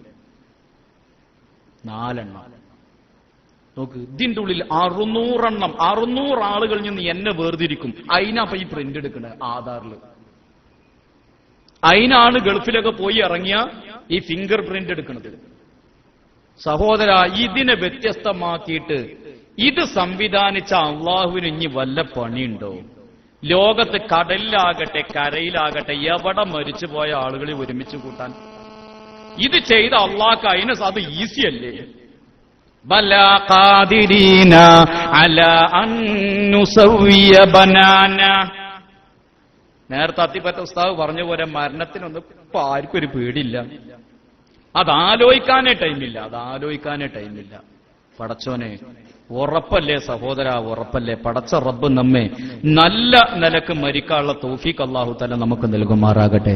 ഞാൻ ദീർഘിപ്പിക്കല്ല. പ്രിയപ്പെട്ട മുഅ്മിനീങ്ങളെ, വിശുദ്ധ ഖുർആൻ ഞാൻ പറഞ്ഞല്ലോ, ഇങ്ങനെ ശാസ്ത്രീയമായ കുറെ സംവിധാനങ്ങളോട് കൂടെ തന്നെ ഈ റമളാൻ മാസത്തിൽ ഇൻഷാ അല്ലാഹ് നമ്മൾ ഓതിൽ പതിവാക്കേണ്ട 1-2 സൂറത്തുകളെ കുറിച്ച് റസൂലുള്ളാഹി സ്വല്ലല്ലാഹു അലൈഹി വസല്ലം പഠിപ്പിച്ച് 1-2 ഞാൻ സൂചിപ്പിച്ചു തരാം. ഇപ്പൊ ബഹുമാനപ്പെട്ട ഉസ്താദ് നേരത്തെ ഫാത്തിഹ ഓതിയ 10-11 ഖുൽ ഹുവല്ലാഹു ഓതിയ. ഖുൽ ഹുവല്ലന്റെ ഒക്കെ മഹത്വം എത്രയെന്നറിയോ? ഞാൻ പറഞ്ഞ ഖുർആൻ ഓത, ഒരു ഖത്ത് ഓത. അപ്പൊ ഈ റമളാൻ കഴിയുന്നതോടുകൂടി നമുക്ക് ഇൻഷാ അല്ലാഹ് ഷവ്വാൽ മാസപ്പിറവി കാണുന്നതോടുകൂടി ഒരു ഖത്ത് ഓതാൻ നമുക്ക് കഴിഞ്ഞാൽ അൽഹംദുലില്ലാഹ് ഭാഗ്യം. അല്ലാഹു തൗഫീഖ് ചെയ്യട്ടെ. നമുക്ക് ശ്രമിച്ചാൽ അതിന് നടക്കും. ഇൻഷാ അല്ലാഹ് ഓതുന്ന ആളുകളുണ്ട്, പതിവായി ഓതുന്ന ആളുകളുണ്ട്. ഒരൊക്ത് നിസ്കാരത്തിന്റെ ശേഷം 2 കഷ്ണം ഓതിയാൽ മതി. സുബൈന്റെ ശേഷം 2, ളുഹറിന്റെ ശേഷം 2, അസറിന്റെ ശേഷം 2, അങ്ങനെ ഇശാ നിസ്കരിച്ചോ അല്ലെങ്കിൽ തറാവിന്റെ ശേഷം 2 പാടെ ഓതിയ ഒരു ദിവസം 1 ജുസ്ആയി 30 ജുസ്. മാസപ്പിറവി കണ്ടിട്ട് അല്ലാഹു അക്ബർ അല്ലാഹു അക്ബർ അല്ലാഹു അക്ബർ അത് പറയുമ്പോ, അത് പള്ളിക്കുന്ന് കേൾക്കുമ്പോ ആർക്കാ സന്തോഷമുള്ളത്? ഈ പകൽ മുഴുവൻ ഇന്നിപ്പോ നോമ്പോൽക്കാന്ന് പറഞ്ഞാൽ നമുക്കൊരു പണിയാ. ആലോചിച്ച് നോക്ക്. ഈ ഇന്നത്തെ പകലൊക്കെ നോമ്പോൽക്കാൻ എന്ത് വിഷമാ. അതേ സ്ഥാനത്ത് സൗദി അറേബ്യയിലും UAE-യിലൊക്കെ 51 ഡിഗ്രി സെന്റിഗ്രേഡ് ചൂട്. നമ്മളൊക്കെ അവസ്ഥ നോമ്പ് തുറക്കുമ്പോ വെള്ളത്തിന് ചെലവുണ്ടപ്പോ? വെള്ളത്തിന് ചെലവുണ്ടോ? ഇല്ല. ഭക്ഷണത്തിനോട് ആർത്തിയുണ്ടോ? ഇല്ല. വളരെ റാഹത്ത. നോമ്പില്ലാത്ത കാലത്തേക്കാൾ വളരെ സന്തോഷം, വളരെ റാഹത്ത. ഞാൻ എന്റെ പ്രിയപ്പെട്ടവരോട് പറയാം, ഇങ്ങനെ ഒരു നോമ്പ്, ഈ വെറും ഭക്ഷണം ഒഴിവാക്കിയുള്ള ഒരു നോമ്പ് കാരണമല്ല നമുക്ക് ഈ റമളാനിലാകേണ്ടത്. നമുക്ക് ആ മാസം കണ്ടു പെരുന്നാളാണ് പ്രഖ്യാപിച്ചു എന്ന് പറയുമ്പോൾ അൽഹംദുലില്ലാഹ്. ഇനി അഥവാ കുറച്ചും കൂടി ഓതി തീർക്കാണ്ടായി വേഗം ഓതി തീർത്ത് അതിന് നമുക്ക് കഴിയണം. അള്ളാഹു തൗഫീഖ് നൽകട്ടെ. ഞാൻ അതിന് ഇരുന്ന ഒരു ഭാഗത്ത് ഇരുന്നിട്ട് ഓതി പിന്നെ ഫാത്തിഹ സൂറത്ത് മുതൽ ഖുൽ അഊദു ബിറബ്ബിന്നാസ് വരെ കൃത്യമായിട്ട് ഓതാൻ കഴിയാത്തവരുണ്ടെങ്കിൽ, എല്ലാവരും ജോലി പലതരം, ചുമട്ട് തൊഴിലാളികൾ, വണ്ടിയിൽ, എല്ലാവർക്കും ഒന്ന് കഴിയാവുന്ന, നേരത്തെ പറഞ്ഞ മാതിരി മുഴുവൻ സമയത്ത് നമ്മൾ ഓതുണ്ടാകുക. നമ്മളെ വണ്ടിയിൽ ഒരു ഖുർആൻ ഉണ്ടാകുക, നമ്മുടെ കടയിൽ, നമ്മുടെ ഓഫീസിൽ ഒരു ഖുർആൻ ഉണ്ടാകുക, നമ്മളെ വണ്ടിയിൽ ഇതുവരെ വെച്ചിരുന്ന മുഴുവൻ സീഡികളും മാറ്റുക, സംഗീതങ്ങളും പാട്ടും ആൽബങ്ങളും അതൊക്കെ മാറ്റിയിട്ട് ഖുർആന്റെ സീഡി. വണ്ടി സ്റ്റാർട്ട് ചെയ്ത് ഡ്രൈവിംഗ് ആണ് തുടങ്ങിയ ഖുർആൻ എങ്ങനെ കേൾക്കുക. നമ്മളെ വീട്ടിൽ രാവിലെ കുട്ടികളെ പിന്നെ വിളിച്ചുണർത്തുമ്പോ ഖുർആൻ വീട്ടിൽ ശബ്ദം കേട്ടുകൊണ്ടായിരിക്കണം കുട്ടികൾ ഇങ്ങനെ ഉണരേണ്ടത്. ഈ മാസം ഫുള്ളായിട്ട് ഖുർആൻ കേട്ട് കേട്ട് കേട്ട് ഖുർആൻ ഓതി നമ്മുടെ ഖൽബ് ഖുർആനുമായിട്ടാണ് ലയിക്കണം. അള്ളാഹു നമുക്ക് തൗഫീഖ് നൽകട്ടെ. അതാ അങ്ങനെ അങ്ങോട്ട് ഖുർആനുമായി ബന്ധപ്പെട്ട് അപ്പൊ ഞാൻ പറഞ്ഞുകൊണ്ട് വന്നത്, ഈ പിന്നെ 6000 ചില്ലാനം ആയത്തുകൾ ഒരു തലക്കെന്ന് മറ്റേ തല വരെ ഓതാൻ കഴിയാത്തവരോ ഓതാൻ അറിയാത്തവരോ അതിന് അസൗകര്യങ്ങളുള്ള ആളുകളോ ഉണ്ടെങ്കിൽ അത്രയും ആയത്തുകളുടെ എണ്ണം കണ്ട് നമുക്ക് കാണാതെ ഓതാൻ അറിയുന്ന ചെറിയ സൂറത്തുകൾ കണ്ട് ഓതിയാണ് തീർത്താൽ മതി. ഇപ്പൊ ഉദാഹരണമായിട്ട് ഫാത്തിഹ സൂറത്ത് 7 ആയത്താണ്. ഒരു ഫാത്തിഹ ഓതുമ്പോ 7 ആയത്തായി, 2 ആകുമ്പോ പിന്നെ 14 ആയത്തായി, 10 ആകുമ്പോ 70 ഇല്ലേ, 100 ആകുമ്പോ 700 ഇങ്ങനെ ഇൻഷാ അല്ലാഹ് ഒരു ലക്ഷം ഫാത്തിഹ നമുക്ക് 1 ലക്ഷം ഫാത്തിഹ. അതിന് ഒരു ഭാഗത്ത് ചടഞ്ഞിരിക്കണ്ടല്ലോ, ബസ്സിലിരിക്കുമ്പോഴും വണ്ടി ഓട്ടുമ്പോഴും നമ്മുടെ കടയിൽ സാധനങ്ങൾ എടുത്തു കൊടുക്കുമ്പോഴും ഒക്കെ നമുക്ക് ഓതാലോ. അപ്പൊ ഞാൻ പറഞ്ഞ 6000 ചില്ലാനം ആയത്ത് ഏതെങ്കിലും ചെറിയ സൂറത്തുകളിൽ നിന്ന് ഓതിയാണ് തീർക്കുക. അള്ളാഹു നമുക്ക് അതിന് തൗഫീഖ് നൽകട്ടെ. സൂറത്തുൽ ഫാത്തിഹയുടെ മഹത്വം അബ്ദുൽ മലിക് ബിൻ ഉമൈർ റളിയല്ലാഹു തആല അൻഹു قال قال رسول الله صلى الله عليه وسلم في فاتحة الكتاب شفاء من كل داء ഷിഫാഉം മിൻ കുല്ലി ദാ, എല്ലാ അസുഖങ്ങൾക്കുമുള്ള ശമനം ഫാത്തിഹയിലുണ്ട്. ഈ അസുഖം എന്ന് പറഞ്ഞാൽ ജലദോഷവും തലവേദനയല്ല കേട്ടോ, വിശ്വാസപരമായ ആ അസുഖങ്ങൾ, അതൊക്കെ ഉണ്ട്. നമുക്ക് സംശയങ്ങള്, വസ്വാസുകൾ, അതൊക്കെ അസുഖങ്ങളാണ്.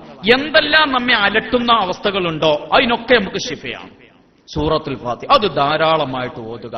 സയ്യിദുനാ മുഹമ്മദ് മുസ്തഫ സല്ലല്ലാഹു അലൈഹി വസല്ലം. രണ്ടാമത്തെ ഒരു സൂറത്താണ് സൂറത്തുൽ ബഖറ.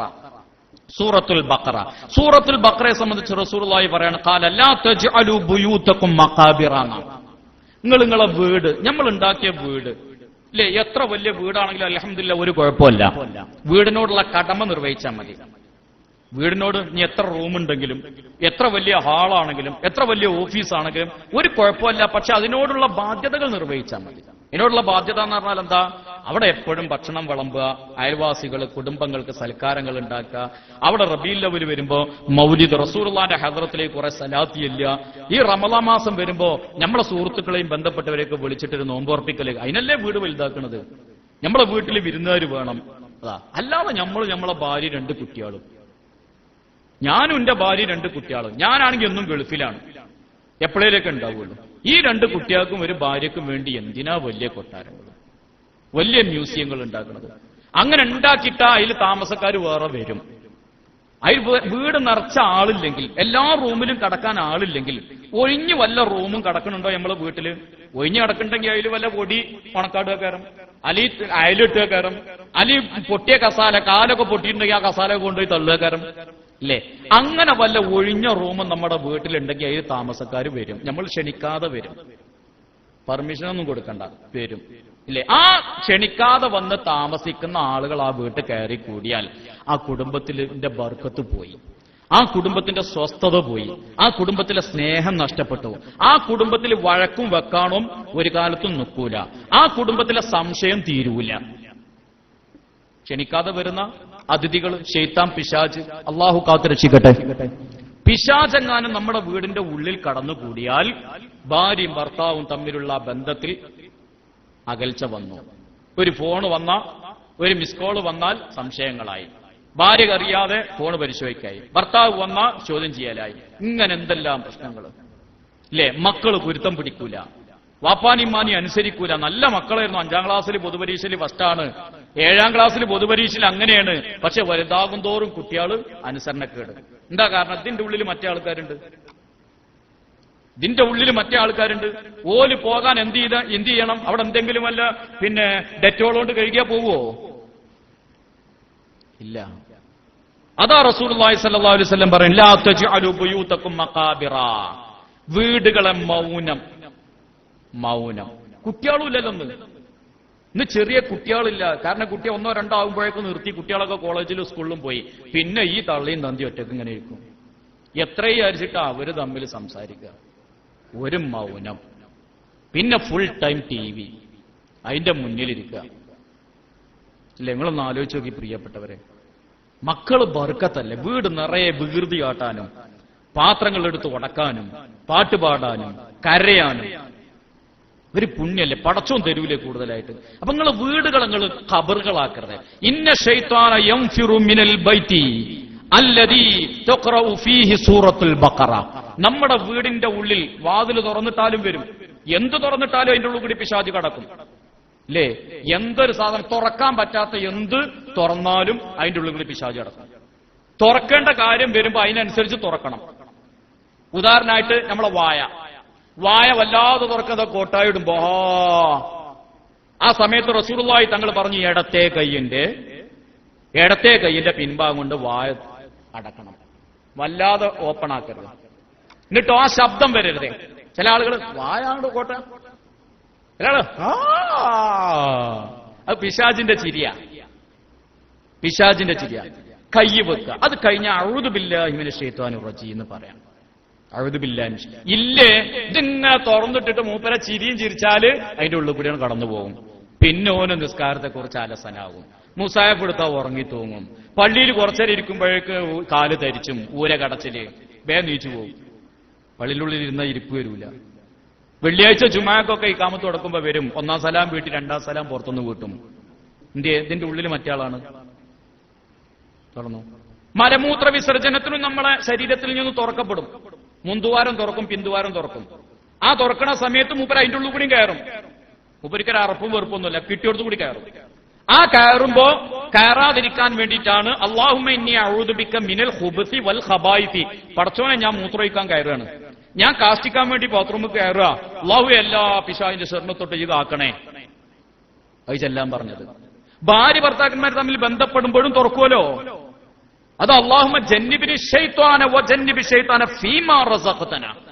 അതിന്റെ ഉള്ളിൽ കൂടിയും കയറിയാലോ പിന്നെ അതിലുണ്ടാകുന്ന കുട്ടികളെയാണ് പിന്നെ വലുതായടാ ഇവിടെ വാന്ന് പറഞ്ഞാ ഞാൻ അപ്പൊ വരാം, കോപ്പ അമേരിക്ക കണ്ടുവരാറ്. എടാ ശൈത്താനൊക്കെ ഒന്നും ഗുരുത്തം പിടിക്കൂല. അമ്മ പറയല, അമ്മാരെ തൊള്ളി കൂടി വരും. എടാ ശൈത്താനെ ഇവിടെ ഈ നോൻപ് സമയത്ത് അതാ കാരണം. ആ സമയത്ത് ചെല്ലാൻ മറന്നതുകൊണ്ടാ തുറക്കം. വീടിന്റെ പുറത്തേക്കുള്ള വാതില് പ്രിയപ്പെട്ട മുന്നേ കുറ്റിടണം, പൂട്ടണം എന്നല്ല, ഇങ്ങനെ തുറന്ന് ഇങ്ങനെ മലത്തിയിടരുത്. പ്രത്യേകിച്ച് ഇശാമഗ്‌രിബിന്റെ ഇടയിൽ. സകല പിശാചുകളും പുറത്ത് വിഹരിക്കുന്ന ടൈമാണ്, പുറത്തിറങ്ങുന്ന ടൈമാണ്. ചെറിയ കുട്ടികളെ പുറത്ത് മുറ്റത്ത് കളിക്കുന്നുണ്ടെങ്കിൽ മഗ്‌രിബിന്റെ വാങ്ങ് കൊടുത്ത ഉള്ളിലാക്കണം. പോണ വഴിക്ക് ഈ ചെറിയ കുട്ടികളെ കണ്ട ഒന്ന് തോണ്ടി പോകുക.